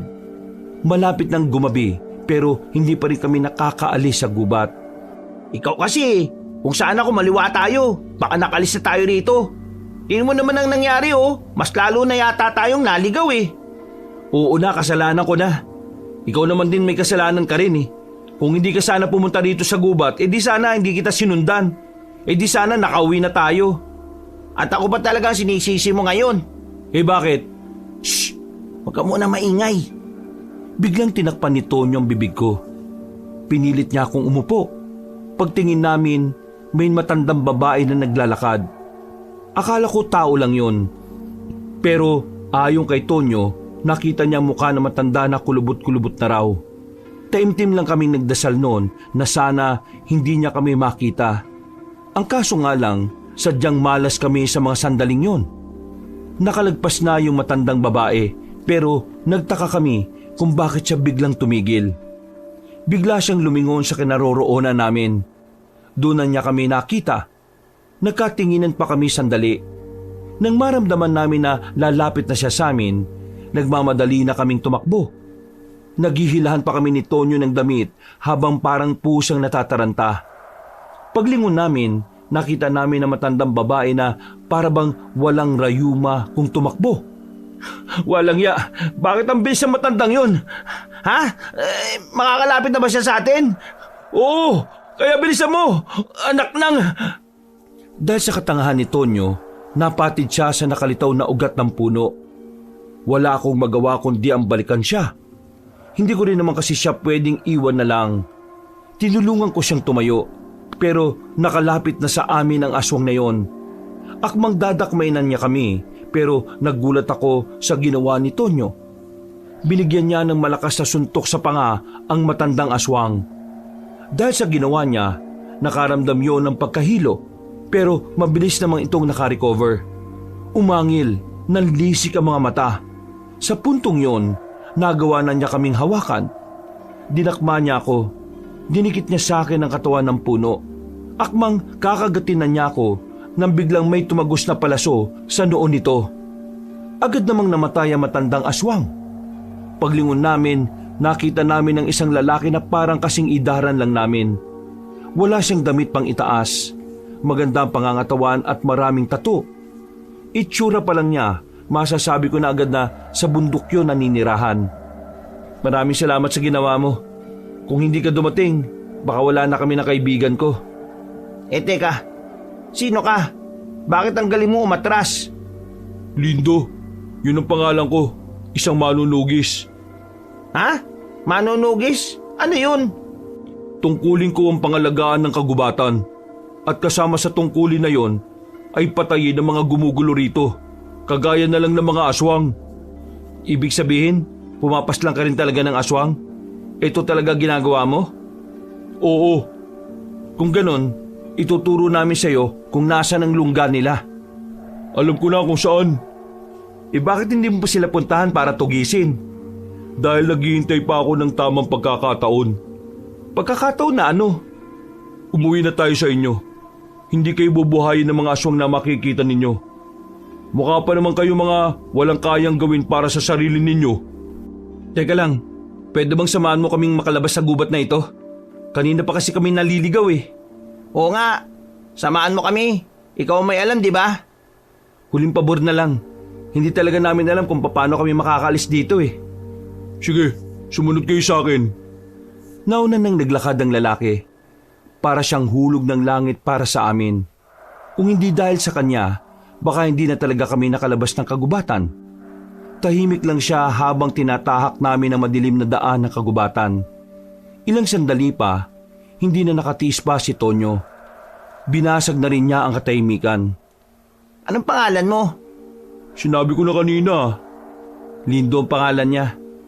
Sabihin mo nga, matagal mo na bang alam na merong aswang dito sa Sorsogon? Hindi naman nawala ng aswang dito eh. Sadyang wala lang talagang may kakayahang labanan sila. Ikaw, ano pa bang hinihintay mong pagkakataon? Ang anting-anting. Anting-anting? Yung sinusot sa katawan? Ano namang meron dun? Basta, kailangan ko yun para malabanan ng mga aswang. Sa dami nila, hindi ko sila kakayanin. Kahit pa kasama ko yung buong angkan ko. Totoo ba kasi ang anting-anting na yan? Nasaan ba yung anting-anting na yan? Nasa bahay. Oh, yun naman pala eh. Pero hindi pa siya gumagana eh. Nawalan siya ng bisa nung mamatay ang lolo ko. Kailan naman babalik ang bisa? Hindi ko nga alam eh. Kaya nga paunti-unti lang yung pinapatay kong aswang kasi hindi ko naman sila kakayaning lahat. Yung mga aswang, palapit na sila ng palapit sa lugar namin. Nitong nakaraan, meron kaming napatay na baboy ramo. Aswang pala mga yon. Yung isang baboy ramo, maliit. Batang aswang. Kung nagawa mo makapas lang ng aswang, ibig sabihin lang nun, may potensyal ka rin na maging gaya ko. Pero ayoko eh, napakadelikado. Tama yan. Huwag mong pasukin ang isang bagay kung wala kang lakas ng loob. Ang gusto ko lang naman, maging ligtas kami. At ang lugar namin kasi nararamdaman ko, anumang oras, hindi sila dumarating sa amin na para manggulo. Ibigay niyo sa akin ang address ng bahay ninyo at pupuntahan ko kayo. Kung totoo maraming aswang na napapadaan doon, kailangang nandun ako palagi. Ha? Anong ibig mo sabihin? Pinatay ang anak ko. Masyado pa siyang bata para mawala sa mundong ito. Anong sinabi mo? Pinatay ang anak ko? Masyado pa siyang bata para mawala sa mundong ito? Napayuko kami nang marinig ang malakas at galit na boses na yon. Nang maglakad kami ng paunti-unti at sumilip, doon na namin nasiguro ang grupo ng lalaki na pinamumunuan ng isang matanda na puti na ang buhok. Walang iya sila. Pagbabayari ko sila sa ginawa nilang pagpaslang sa kaisa-isa kong anak. Pagbabayari ko mga taong yon. Matitikman nila ang galit ng hari ng mga aswang. Pagkatapos magsalita, dali-dali siyang umalis. Nakahinga na rin kami na maluwag. Nang masiguro namin na wala na nga sila. Mga aswang din pala mga yon? Oo, pero tama lang na hindi natin sila kinalaban. Hindi natin sila kakayanin. Ang isa sa kanila, hari ng mga aswang. Ibig sabihin nun, nasabi mo kanina na may napaslang kang aswang na bata? Oo napaslang ko nga yun. Malaki ang tsansa na prinsipe ng mga aswang ang napaslang mo. Ha? Ano? Prinsipe ng mga aswang? Ibig sabihin, yung matanda kanina, anak niya yung nakalaban nitong si Manuel? Dahil sa ideyang yon, nakaramdam na ako na matinding kaba. Nag-alala ko noon para sa kaligtasan namin. Hindi ko alam kung ano ang una kong iisipin. Ngayong nalaman ko na baka ako ang nakapatay sa anak ng hari ng aswang. Sigurado kasing nasa peligro ng malala ang buhay namin ng tatay ko. At maging ang buhay na rin ni Ligaya. Nanlamig ang palad ko. Pinagpawisan ako ng kahit na malamig naman ang klima noon sa mga sandaling yon. Matinding galit ang inaghihintay sa inyo. Lalong-lalo ka na. Hindi basta-basta magagalit ang mga aswang. Lalong-lalo na kung merong mahal sa buhay ang nawawala sa kanila. Tinatakot mo pa tong kaibigan ko eh. Hindi ko siya tinatakot. Sinasabi ko lang ang mga maaaring mangyari. Naging tahimik na ako sa mga sumunod na sandali. Maya-maya lang naman ay nakarating na rin kami sa kalsada. Binigay na namin sa lalaking yon ng address kung saan kami nakatira. Nagtiwala kami sa kanya kahit na hindi namin siya kilala. Nakabalik naman kami sa bahay. Tulala ko noon, balisa. Napansin naman yun kagad ni Papa dahil kilala niya ako kapag darating ako. Palagi akong sumasalubong sa kanya. O anak, ano nangyari? Tonyo, ano bang problema? Bakit ganyan yung si Manuel? Mang Elias, yung napatay palang aswang ni Manuel, prinsipe pala ng mga aswang eh. Nalaman namin. Kasi nga, narinig namin yung hari ng aswang na galit ng malaman ng balita. Nasa gubat kasi kami kanina. Ha? Anong ginagawa niyo sa gubat? At sigurado ba kayong hari ng aswang yon? May nakasagupa kaming aswang sa gubat pa eh. Matandang babae, pero hindi namin kinaya. Buti na lang may dumating para iligtas kami. Isang lalaki, Lindo ang pangalan. Nagpakilala siya bilang manunugis, taong pumapatay ng aswang. Siya ang nagkumpirma nang narinig naming nagsalita ang matandang babae. Hari talaga ng mga aswang. Ibig bang sabihin lang nito? Mas lalong nasa panganib ang buhay natin. tutugisin ako ng mga aswang at kapag nalaman nilang ako ang pumaslang sa prinsipe ng mga aswang, hindi nila ako bubuhayin. Ay, Diyos ko po, Panginoon! Para wag po kayo mag-alala, yung nakilala namin si Lindo, tutulungan niya tayo, pupunta siya rito. Napailamos na lang sa sariling mukha si Papa. Ramdam ko ang stress niya. Nahiya naman ako dahil nagkaroon pa kami ng matinding problema. Pero sa kabilang banda, hindi ko naman yung pinagsisisihan. Wala akong naramdamang pagsisisi dahil si Ligaya ang iniligtas ko noon. Kinabukasan, kaaga-aga pa lang ay dumating na kagad si Lindo. Meron siyang mga daladalang gamit. Akala ko nga noon, meron siyang kakilala sa lugar namin. Pero wala, kami lang ang kilala niya. O Lindo, bakit ka nandito? Hindi ba kailangan nyo ng tulong? Ako naman, kailangan ko na matutuluyan. Nako, masikip na. Bawal nang tulugan yung kwarto ng mama niya kasi baka multuin ka. Kung wala ako matutuluyan, sobrang hirap ng gagawin kong tulong sa inyo. Kasi ang layo ko. Baka hindi ako makaabot kapag nangailangan na kayo ng tulong. Kaya kung pwede, titira na muna ako dito habang may mga aswang pang gumagala-gala. Hindi na kayo talo. Mapoprotektahan ko kayo sa banta ng mga aswang. Nagkatinginan kami ng papa ko. Sabay tango. Pumayag kami sa gusto ng lalaking yon. Hindi rin namin maintindihan kung bakit ganun na lang ang tiwala namin sa kanya. Magaan din naman kasi ang pakiramdam namin sa kanya kahit na hindi namin siya lubos na kilala. Pinapasok namin si Lindo dahil wala ng bakanting kwarto, magkakasama na sila ni Tonyo. Ikaw ba? Meron ka pang mga magulang? Meron po. Nasaan? Nasa bahay. Hindi ba sila magagalit na wala ka ron?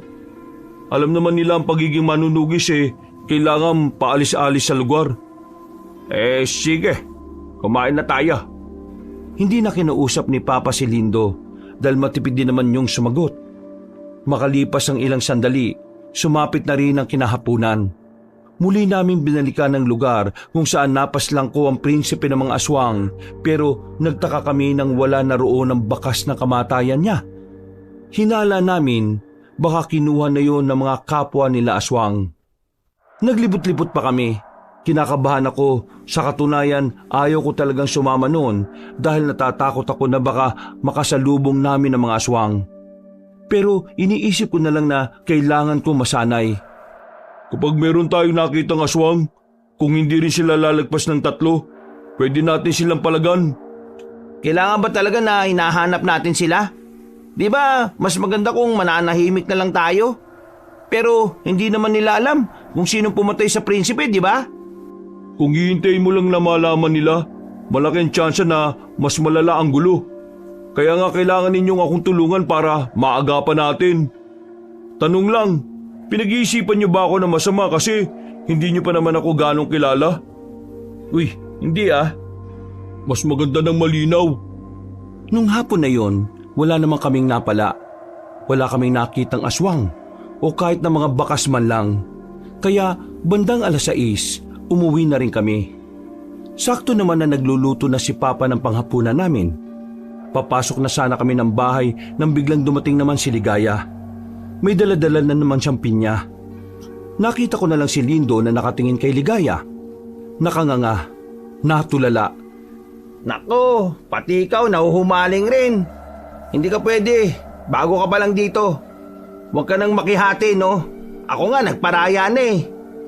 Ano pinagsasasabi mo? Uy, bibig mo. Paumanin, binibini. Masyado lamang akong nabigani sa inyong kagandahang walang kapantay. Ha? Sino ba to? Bakit ganyan magsalita? Pre, ba't ganyan ka magsalita? Sabog ka ba? Ihahatid ko lang tong pinya. Kailangan ko na rin umuwi kasi nandun si Mama. Maraming salamat siya nga pala. Isuot mo ito. Pulseras? Oo, galing yan dito sa taong to. Pangunta rin sa mga aswang. Kapag meron ka niyan, hindi ka nila malalapitan. Bakit? Kukunin ba ako ng aswang? Hindi yun ang sinasabi ko. Ibig kong sabihin kung sakali lang naman. Tumango na lang si Ligaya. Nagpasalamat siya kay Lindo at naglakad na rin palayo. Si Lindo naman, nanatili pa rin sa kinatatayuan niya. Nakangiti na parang tanga. Natulala na lang siya sa kagandahan ni Ligaya. Uy, gising! Huh? Alam namin gusto mo si Ligaya, pero huwag ka nang pumapil. May nauna na doon. Wala naman yun. Nagagandahan lang talaga ako sa kanya. Nagagandahan lang bigla-bigla ka na lang nagmamalalim na salita. Kahit na ganun si Lindo, wala pa rin kaming maramdamang pagkainis o pagkailang sa kanya, na parabang matagal na namin siyang kilala. Mabilis na lumipas ang sandali, matapos na rin kaming naghapunan. Nakakapanibago dahil meron kaming ibang kasama sa bahay. Pero sabi ng tatay ko, mas marami, mas masaya. Nak, tulog na yung dalawa sa taas. Ikaw gising ka pa. Ano bang gumugulo sa isipan mo? Ayos lang naman po ko pa. Naisip ko lang kasi, bakit kaya sa dinami-rami ng tao, ako pa'y nakapas lang sa prinsipe ng aswang? Nagsisisi ka ba? Hindi. Hindi ako magsisisi. Ang ginawa kong yun para naman kay Ligaya Yun naman pala Kaya huwag mo nang isipin pa na may kasalanan ka. Ginawa mo lang ang tama. Pero natatakot ako pa. Paano kung mapahama kayo ng dahil sa akin? Hindi naman yan mangyayari. Inakbayan lang ako ni Papa sa balikat. Noong mga oras na yon, kahit na papaano ay gumaan na rin ang pakiramdam ko. Pumasok na kami sa bahay para matulog na rin. Pero bandang 3:00, bigla akong nagising sa hindi ko malamang dahilan. Bumaba ako para sana kumuha ng tubig. Pero naggulat ako nang makita ko si Lindo na nakatayo sa harapan ng bintana namin. Pambira ka naman. Anong ginagawa mo dyan? Hindi ba lata? Nagbabantay ako. Hindi mo naman kailangan magpuyat Hindi ka naman namin binayaran para magbantay. Hindi ko to ginagawa para sa inyo. Para to sa lahat. Isa pa, trabaho ko ito. Naku, bahala ka nga. Pero meron ka na bang nakita? Oo. Pagkasabi niyang yun, agad-agad akong dumikit sa kanya at nakisilip sa bintana. Meron akong nakitang lalaki na nakatambay sa tapat ng bahay namin. Pero hindi siya nakakaharap sa amin. Nakitingin siya sa iba pang mga bahay na nasa harapan lang din namin. Aswang yan? Oo, kumukulo ang dala kong langis Kaya hindi malabong aswang yan. Meron ba siyang target? Wala akong nararamdaman na may interest siya dito. Baka naghihintay lang siya ng mabibiktima niya. Wala na ba tayong gagawin? Oo, kumalma ka lang. Hindi tayo pwede magpadalos-dalos. Baka meron pang ibang aswang sa paligid. Pinagmasdan lang namin ang lalaking yon. Kumuha lang ako ng tubig sa maliit naming kusina. Pagbalik ko, may hawak ng pana si Lindo. Oo, teka. Ang sabi mo, huwag padalos-dalos. Hindi ko nahihintayin pa na meron pa siyang mabiktima bago tayo gumawa ng hakbang. Ako, anong gagawin ko? Dito ka lang. Ako nang bahala sa inyo. Marahang binuksan ni Lindo ang pintuan namin. Bago pa man niya maipukol ang palaso, napalingon na ang lalaki at nakita na ang gagawin niya. Dahil dito, biglang lumundag ang aswang papunta sa bubungan namin. Nawindang ako kasi mula sa labas ng pakuran namin ay nakatalon siya kagad papunta sa taas. Dahil sa kalabog, nagising na rin naman si Papa at si Tonyo. Oh, ano nangyari? May aswang sa harapan. Tumalon papunta sa bubungan natin. Kainis, natutulog pa ako Uy, ikaw! Bumaba ka dyan! Mambibiktima ka pa ng tao! Kung talaga babangis ka, bumaba ka dyan at pupulbusin kita! Hindi siya pinatulan ng aswang. Parang alam din ng nilalang na yon na hindi rin basta-basta si Lindo. Hindi na rin niya hinabol ang aswang dahil tumalon-talon na yon sa mga puno paalis. Palala na ng palala mga aswang Hindi na sila natatakot sa tao. Isa lang ang ibig nitong sabihin. Nagpapalakas na sila. Kailangan na nila ng mga tao para makakain at lumakas. Hinala ko, meron silang pinaghahandaan Ano ngayon ang gagawin natin? Mamayang umaga, tuturuan ko kayo kung paano nyo poprotektahan ang sarili ninyo. Tinutuon niya nga ang sinabi niya, Kabanong. Ang akala ko naman sa gubat kami magsasanay. Pero sa loob lang din mismo ng bakuran namin. Kaya aga-aga, nagmumukha na kaming tanga dahil maraming nagpapabalik-balik na tao para lang tingnan kung ano ang ginagawa namin. Kami na lang ang nahihiya. Oh, bakit kayo tumigil? Hindi pa tapos ang ginagawa natin pagsasanay. Hindi ka ba nahihiya? Nakatingin na yung mga tao sa atin. Bakit ba kasi dito natin to ginawa eh? Hindi ba pwede sa ibang lugar? Eh saan? Kahit saan, wag lang dito. Hindi nyo kagad sinabi. Ay nako, baka mamaya malaman nila na meron tayong pinaghahanda ang mga aswang ha. Matataranta ang mga tao. O sige, sumama na lang kayo sa akin. Sa gubat tayo magsasanay. Siguraduhin nyo lang na kakayanin nyo ang pumalag sa kanila ha, na may aswang tayo makakainkwentro. Nagkatinginan na lamang kaming tatlo, pero sumunod din naman kami kagad sa kanya. Pumunta kami sa bandang ilog.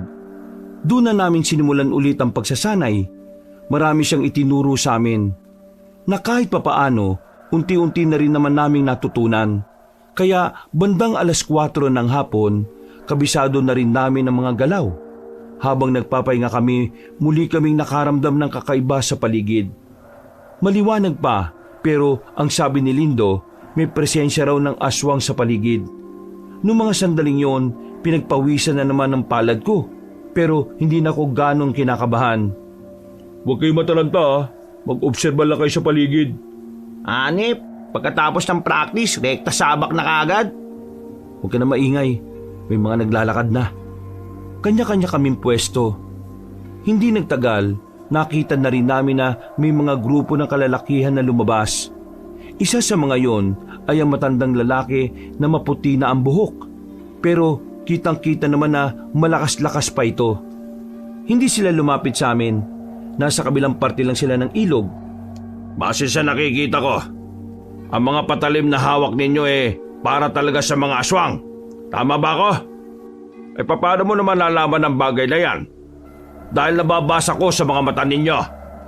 Anong binabalak nyo? Bakit ko naman sasabihin? Kung ano man ang mga gusto nyong gawin, ngayon pa lang sinasabi ko, hindi ka magtatagumpay. Manahimik ka! Dahil wala kang alam sa pakiramdam na nawala ng isang anak. Hahanapin ko kung sino ang pumaslang sa kanya at papatayin ko ng paulit-ulit. Pero teka, parang may alam kayo kung sino ang pumaslang sa prinsipe ko, ano? Siniko ako ni Lindo. Sumenyas na siya na kahit na anong mangyari, hindi ko yun aaminin. Si Papa naman, sinabi rin sa amin na huwag kong aaminin. Kung para sa amin ang itak na hawak ninyo, wala akong magagawa. Gagawin na lang namin kayong pagkain ng mga aswang. Hindi kami natatakot sa inyo. Gawin nyo kung anong gusto nyong gawin. Huy, huwag kang mayabang. Nahamon mo pa talaga eh. Mga bata, lapain nyo ang 4 na taong yan. Bahala na kayo kung paano kayo maghahati-hati. Naglakad na pabalik ang matandang aswang. Naiwan naman ang mga kasamahan nito. Na noong mga sandaling yon, ay tumutulot naglalawa na ang laway ng mga ito sa bibig. Handaan nyo sarili nyo. Magagamit nyo na rin sa wakas ang natutunan nyo sa akin. Kakayanin na natin silang 7, di ba? Oo. Basta wala lang panghihinayang ng loob. Nagsimula ng kumilos sa mga aswang. Pinapalibutan nila kami na parabang hindi nila kami paaalisin ng buhay. Pagsugod ng isang aswang, humarang agad si Lindo. Patuloy siyang nahawa sa liig ng unang aswang na lumapit. Nakaramdam ako ng paghanga sa kanya. Parang sisiw lang sa kanya ang pakikipaglaban. Habang kaming tatlo na natili lang sa kinatatayuan, puro ambag ng hawak na itak. Anong tinitingin-tingin nyo? Pumalag kayo! Kailangan na nating lumaban. Kung hindi, baka tayong mamatay. Kung ganun talaga, tara na. Bahala na kung sinong mauna sa langit. Walang sinayang na panahon ng mga aswang. Gigil na gigil silang umatake. Umaatras naman kami para makakuha ng magandang tiyempo. Manuel! Paglingon ko kay Papa, sakto naman na lumabas ang aswang sa bandang gilid ko. Tumakbo si Papa. Hindi na siya nagkaroon ng pag-aalinlangan at tinaga niya ang aswang at tinamaan naman yun sa kamay. Maraming salamat po. Mamaya mo na isipin si Ligaya ha. Kailangan natin mag-focus. Opo pa, tatandaan ko yan. Muli kaming nagdikit-dikit habang si Lindo naman mag-isang kinakalaban ng sandamukbok na aswang. At sanay na sanay naman kasi si Lindo kaya kahit marami siyang nasa harapan, nagagawa niya ng paraan. Huwag niyo akong intindihin. Ayos lang naman ako eh. Mga sarili niyo ang bantayan niyo. Mabibili sila. Nagpatuloy ang aming labanan. Kahit na papaano ay nagagawa namin makasabay sa mga aswang. Aminadong marami pa kaming dapat na malaman at matutunan para talunin sila. Pero gamit ang kakaunting kaalaman na meron kami, masaya kaming lumalaban sa kanila kahit na alam naming maaari din kaming mamatay. Makalipas lang ang ilang minuto, sugatan pa rin kami, pero hindi namang grabe at masakit. Habang ang mga aswang naman ay ganun din. Wala kami gaanong napatay sa kanila dahil masyado silang mailap. Pero si Lindo, marami na ang kanyang napabagsak. Hindi nagtagal, kusa na ring umalis sa mga aswang. Nakaramdam na rin siguro ng pagod dahil kahit na anong gawin nila, hindi nila kayang tudasin. Ayos lang ako. Ayos lang naman kami. Mga gasgas lang ito. Kaya pa naman naming lumaban. Umatras na sila. Ibig bang sabihin nito, panalo na tayo? Hindi. Ibig sabihin nito, wala talaga silang intensyon na tumagal sa laban. Inaalam lang nila kung gaano kayo kagagaling. At ngayong nalaman nila na si Lindo ang totoong mahusay, mas malakas na ang loob nila sa susunod na araw. Mautak pala mga aswang na yan. Oo, hindi sila basta-basta pumapalag hanggat hindi nila nalalaman kung sino ang kalaban nila. Ganito mag-isip ang mga aswang na may direktang koneksyon sa pinuno nila. Sa ngayon, umuwi na muna tayo dahil sa sugatan kayo. Gagamutin ko ang mga sugat nyo. Bago kami umalis, ay napatingin pa ako sa mga aswang na napatay ni Lindo. Hindi pa rin ako makapaniwala na nakapitas siya ng 5 kahit na mag-isa lang siya na kinakalaban ng mga yon. Pagdating namin sa bahay, ay agad naman kaming inasikaso ni Lindo. Talagang may kaalaman din siya sa panggagamot dahil wala pang isang oras, nabawasan na rin ang pagkirot ng aming mga sugat. Pre, halos maihi-ihi naman kami sa mga likidong binubuhos niya.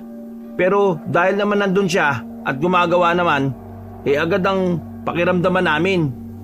Nagluto lang ako ng mga hapunan natin. Wag na muna kayong lalaya ha. Alam niyo naman na delikado ang buhay natin. Huwag ka mag-alala, Mang Tonyo.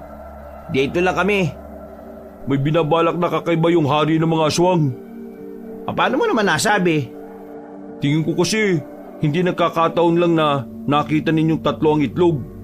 Tingin ko may ideya na siya na ikaw ang pumaslang sa prinsipe.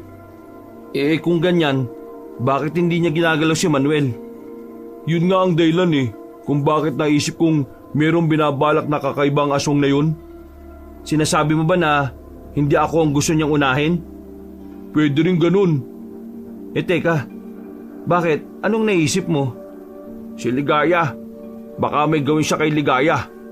Hindi ko na hinintay pa ang lalaki sa magiging tugon niya. Dali-dali naman akong tumakbo habang dala-dala pa rin ang itak. Halos madaba-dapa ako sa pagmamadali. Pagtingin ko sa bahay nila, Ligaya ang nakaharap ko ay si Aling Olga. Kagaya ng palaging nangyayari, harapin niya ako ng nakataas ang kilay niya. Iritado ang muka na parang handang-handa na palaging bungangaan ako. Nasaan na si Ligaya? Ang kapal din naman talaga ng mukha mo, no, Manuel? Hindi ka ba talaga nakakaintindi? Hindi ka na nga pwedeng lumapit sa anak ko. Ano bang mahirap intindihin doon? Palibhasa hindi ka nakapag-aral. Wala akong oras sa mga pangiinsulto mo, Aling Olga. Kailangan ko masiguro kung ligtas na si Ligaya. Kaya sabihin mo sa akin kung nandyan ba siya sa loob kung nandyan ba siya sa loob o wala. Sino ka ba? Ano bang karapatan mo kung ayaw kong sabihin? Ako ang ina. Ikaw, kaibigan ka lang na nagkakagusto sa kanya. Kaya umalis ka na. Hindi ko sasabihin kung nasaan ang anak ko dahil ayaw kita para sa kanya. Alam mo ikaw, ang lalanan ng utak mo. Hindi ko alam kung saan nanggagaling yung galit mo sa akin Mula pa naman dati, naging mabuting tao na ako sa inyo. Ngayon lang ako nagiging gago kasi tinatarantado nyo ako palagi eh. Ano bang problema nyo? Ha? Matanda ka? Palagi mo akong minamalit kahit wala naman akong ginagawang masama. Sabi mo nga sa akin, anong nagawa kong kasalanan sa'yo kasi wala akong maalala kung meron man. Anong gagawin mo ha? May dala kang itak? Papatayin mo ako? Matanda ka na, Aling Olga, pero wala kang pinagkatandaan. Tumanda ka na lang ng paurong eh. Akala mo ba lahat ng sinasabi mo tama? Pero ang totoo, karamihan sa mga binubuga mo, mabaho. Kaya ikaw Aling Olga, tantanan mo ko kasi wala akong ginagawang masama sa'yo at lalong-lalo na sa anak mo. Maging mabuti ka na maging ina. Pero ang totoo, karamihan sa tantanan mo ko kasi wala akong maging mabuti na kapag ina. Kinukurakot mo lang lahat ng padala ng tatay niya eh. Ganyan ka pa sa anak mo?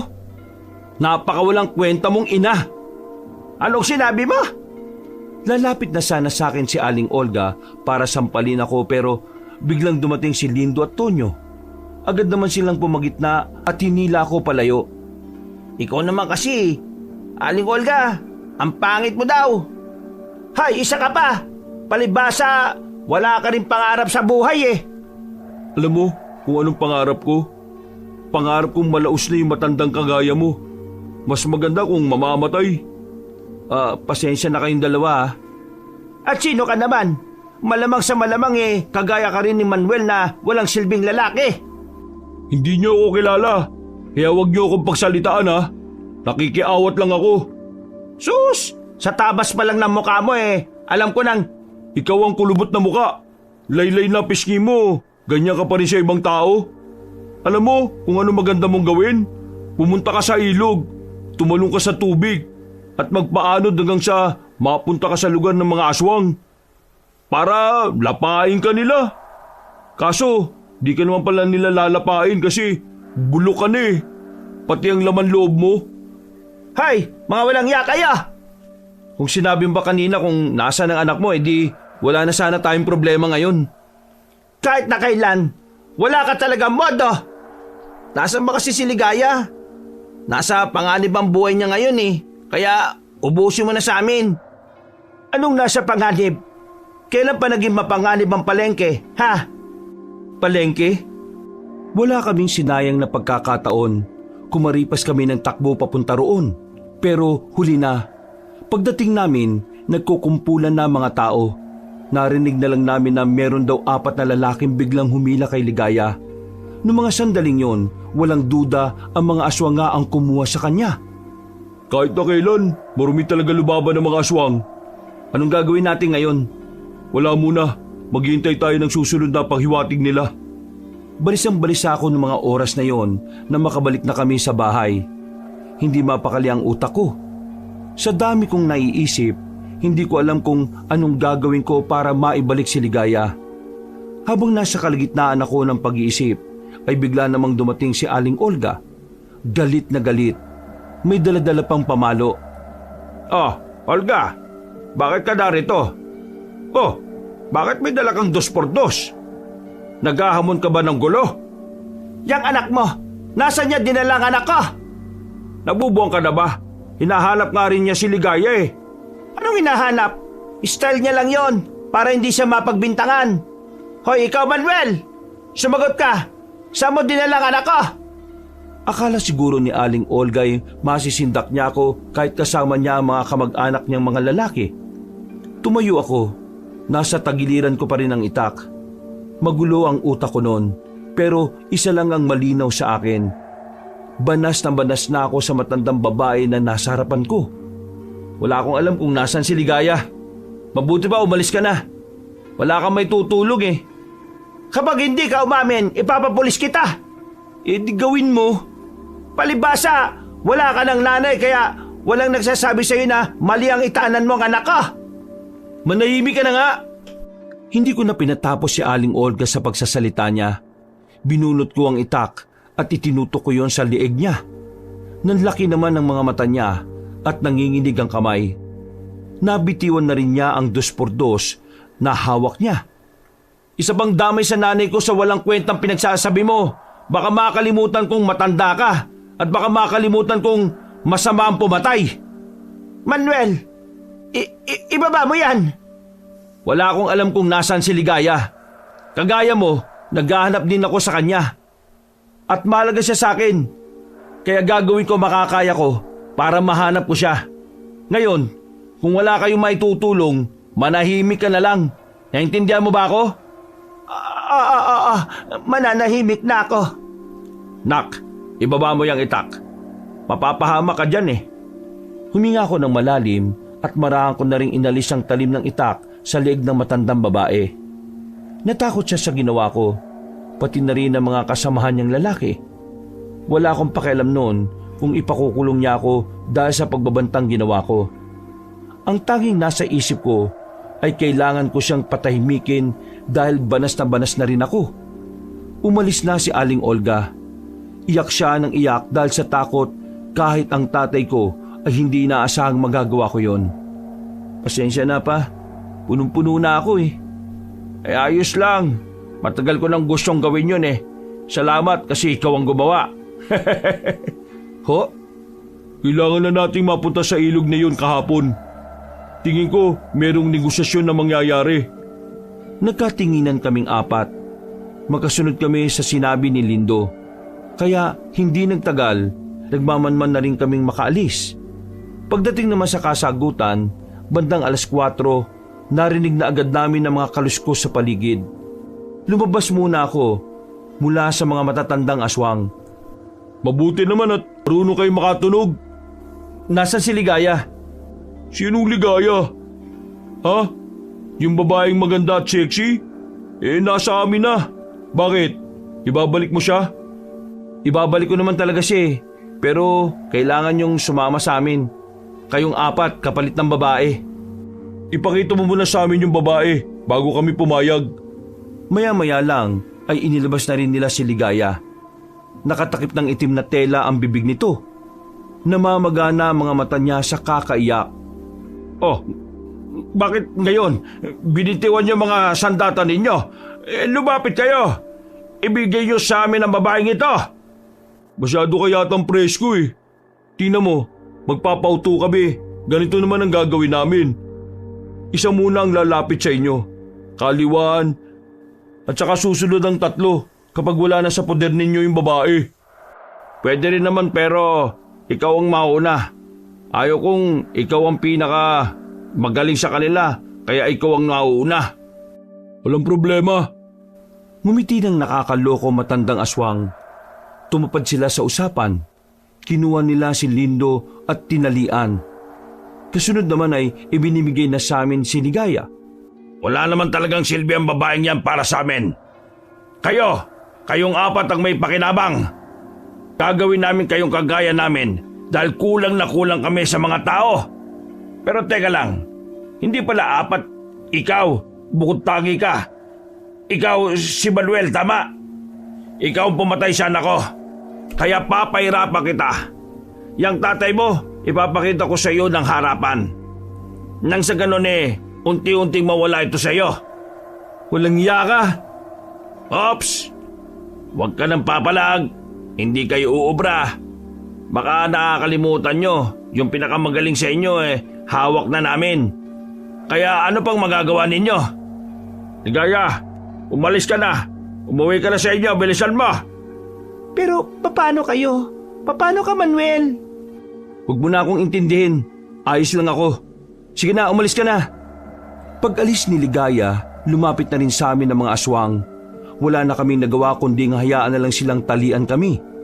Pinunlod nila kaming 3. Nilapitan ng matandang aswang ang tatay ko. Sinipa niya yon. Agad namang tumaob si Papa at dumugo ang bibig. Huwag mo siyang saktan! Ako na lang! Kung ikaw ang sasaktan ko, hindi ko makukuha ang kasiyahan na gusto ko. Mas masarap kung ikaw mismo. Mararamdaman mong unti-unting nawawala ang mahal mo sa buhay. Walang iya ka. Demonyo kayo mga aswang.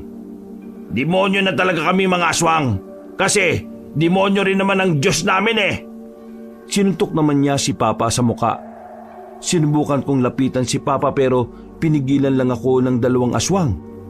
Nung mga sandaling yon, awang-awa ako sa tatay ko. Hindi ko na alam ang gagawin ko para mailigtas siya. Nang makita kong humahaba pa ang kuko ng matandang aswang, mas lalo na akong kinabahan. Tinutok ng matandang aswang ang mahahaba nitong kuko sa liig ng tatay ko, sabay tumingin sa akin. Tingnan mo ang gagawin ko sa tatay mo. Ganito ang nararamdaman ko nung pinatay mo ang anak ko. Pinatay ko ang anak mo dahil tinangka niya kaming saktan. Pinagtanggol ko lang naman ang sarili namin eh. Kasalanan mo rin yon bilang ama. Hinayaan mo makagalang anak mo kaya siya namatay. Huwag mo ako sermonan. Kinalmot niya si Papa sa balikat. Talagang gusto niya pang pahirapan. Tuwang-tuwa siya kapag nakikita niyang pahihirapan si Papa. Nasasaktan akong nakikita yon. Pagtingin ko kay Lindo, nakatingin din siya sa akin. Sumisenya siya sa hindi ko naman maintindihan. Maya-maya pa, nakita ko na lang na may umiilaw sa bandang bewang niya. Mahinang ilaw na sapat na makita ang bahagyang may kadiliman sa paligid. Akmang kakalmutin ulit ng matandang aswang si Papa nang magulat ako sa mga sumunod na nangyari. Bigla na lang kasing nakakawala si Lindo sa pagkakagapos. Mabilis niyang nilapitan ng haring aswang at sinapak niya yon sa panga. Dinampot niya ang itak na nasa lapag at saka tinaga ang mga aswang sa paligid. Mabilis ang pagkilos ni Lindo. Hindi na yun normal para sa isang tao. Nung oras na yon, doon ko na napagtanto na baka gumagana na ulit ang anting-anting na sinasabi niya. Paano nakawala ang isang yan? Sakto, nagbabalik na. May ginagamit ka palang anting-anting ha? Bakit? Natatakot ka ba kasi alam mong ito magiging dahilan ng kamatayan mo? Mga kasama, patayin ang mga yan! Nagmamadaling lumapit kay Lindo ang mga aswang pero parang ginawa niyang sisiw ang mga yon. Kakaiba talagang idinulot ng anting-anting sa kanya. Mas bumilis at lumakas siya. Tatakas ka? Buisit! Biglang umalis ang haring aswang. Agad din naman kaming pinatakas ni Lindo. Pagtanggal ng tali namin, inalalayan ko kagad si Papa. Magpunta kayo sa mas ligtas na lugar. Ako nang bahala sa mga aswang. Sigurado ka bang kaya mo mag-isa? Gumagana na ulit ang anting-anting kaya alam kong may papanalo ko ang gabing ito. Maraming salamat ah. Inakay na namin si Papa. Umalis na rin si Lindo para sundan ang haring aswang na tumatakas. Ligtas naman kaming nakalayo sa pinangyarihan ng labanan. Pero tumigil na muna kami sa gilid dahil sumasakit ang mga sugat ni Papa. Inilabas ko ang mga gamot na nasa bag ni Lindo. Naturuan naman kami ni Lindo ng simpleng paraan ng panggagamot sa sugat. Kaya ako na mismong umasikaso ng sugat ng tatay ko. Makalipas lang ang halos 15 minutos, gumaan ng kaunti ang pakiramdam niya. Aalis na sana kami pero naggulat kami nang biglang nasa harapan na namin ang hari ng mga aswang. Nautakan ko ang kasama ninyo. Paano ba yan? Paano mo nalaman na nandito kami? Nangangamoy kasi ang dugo ng ama mo eh. Nalinti ka na! Kahit na nagtaglay ng anting-anting ang lalaking yon, hindi ko inakala na ganun siya kadaling utuin. At kayo naman, inakala nyo talaga na inatrasan ko ang kasama ninyo? Hindi nyo talaga naisip na maaari ko kayong sundan? Mga inutil! Ang dami mong sinasabi. Kung talagang matapang ka, simulan mo na kung anong gusto mong simulan. Talaga! Lumapit siya sa amin. Humarang ako kay Papa kaya ako na ang unang nakalmot. Hindi umubra ang hawak kong itak dahil hindi rin naman siya tinatamaan. Sinubukan namin ni Tonyo na sapakin ng matandang aswang pero nahahawakan nito ang kanyang kamao. Malapit ang pagkakahawak na parabang dinudurog nito ang kamay ni Tonyo. Ang laki niyong abala sa buhay ko! Pinatay niyo pa ang anak ko! Pagbabayaran niyo yon! Akmang itatarak na sana niya ang kanyang mahahabang kuko sa aking tiyan nang biglang dumating si Lino. Nanggaling ito sa itaas ng puno. Napatingin ng haring aswang. Pagdaga sa kanya ni Lindo ay sumirit agad ang dugo nito mula sa liig. Napatras ang haring aswang habang nahahawakan sa liig niya. Pinipigilang bumulwak ang dugo habang nanglalaki ang mga mata. Ikaw ang naisahan ko. Akala mo siguro hindi ko alam na susundan mo sila? Masyado kang naging kampante. Ha? Kahit papatay mo ako, marami pa rin aswang dito sa... Huwag ka mag-alala. Ngayong mamamatay ka na, isusunod ko na rin ang iba mo pang mga kasama. Alam namin kung nasaan ang lungga ninyo. Tinadyakan na ni Lindo ang matandang aswang at tumumba na rin yon. Itinarak ni Lindo ang itak sa dibdib nito para tuluyan na itong mapatahimik. Nakahinga na rin kami ng maluwag ng mga sandaling yon. Bago pa kami maabutan ng ibang aswang doon, agad na rin kaming bumalik sa bahay. Naroon si Ligaya. Hinihintay ako. Napayakap pa siya sa akin nang makita kaming nasa tapat na kami ng bahay. Akala ko kung ano na nangyari sa inyo. Uy, si Mang Ilyas kaya ang maraming sugat. Eh di ko ang imakap sa kanya. Sungit naman. Natalo na namin ang haring aswang. Kakaunting problema na lang ang dapat asikasuhin. Manuel, ikaw na munang bahala rito ah. Kailangan kong puntahan ang lugar nila. Ito na ang gabi na dapat maubos silang lahat. Sige, mag-iingat ka. Alam kong kakayanin mo kahit mag-isa ka lang. Hindi nyo kailangan mag-alala. Dala-dala ko ang anting-anting. Ngumiti siya at naglakad na rin palayo. Agad naman naming inasikaso si Papa. Kinabukasan, nakabalik na si Lindo. Duguan ang katawan niya. Mga dugo na nagmumula sa mga aswang na minasaker niya. Nagawa namin burahin sa probinsya ng Sursugon ang mga aswang. Kaya mula noon, naging payapa na rin ang aming lugar. Samantala, makalipas lang ang ilang buwan, ay nagtapat na rin ako ng nararamdaman ko kay Ligaya. Tutol pa rin sa amin ang nanay niya pero wala naman na kaming pakialam. Sa katunayan, nakakasama na rin namin si Ligaya sa pangangaso tuwing gabi. Inilabang ko ang nararamdaman namin sa isa't isa at kung sakali mang dumating muli ang mga aswang, sinabi ko nun sa sarili ko na handa kong ibuwis ang buhay ko para sa kanya. At dahil doon, hanggang sa kasalukuyan, ay magkasama pa rin kaming dalawa. Nagmamahalan at namumuhay sa lugar na kung saan wala ng aswang na kinatatakutan. Hanggang dito na lang po ang kwento ko, Kabanong. Sana'y nagustuhan nyo ang aking kwento. Pinagpalang araw po sa inyong lahat. Wakas. Mapagpalang araw sa inyong lahat, mga kayanggaw. Kabang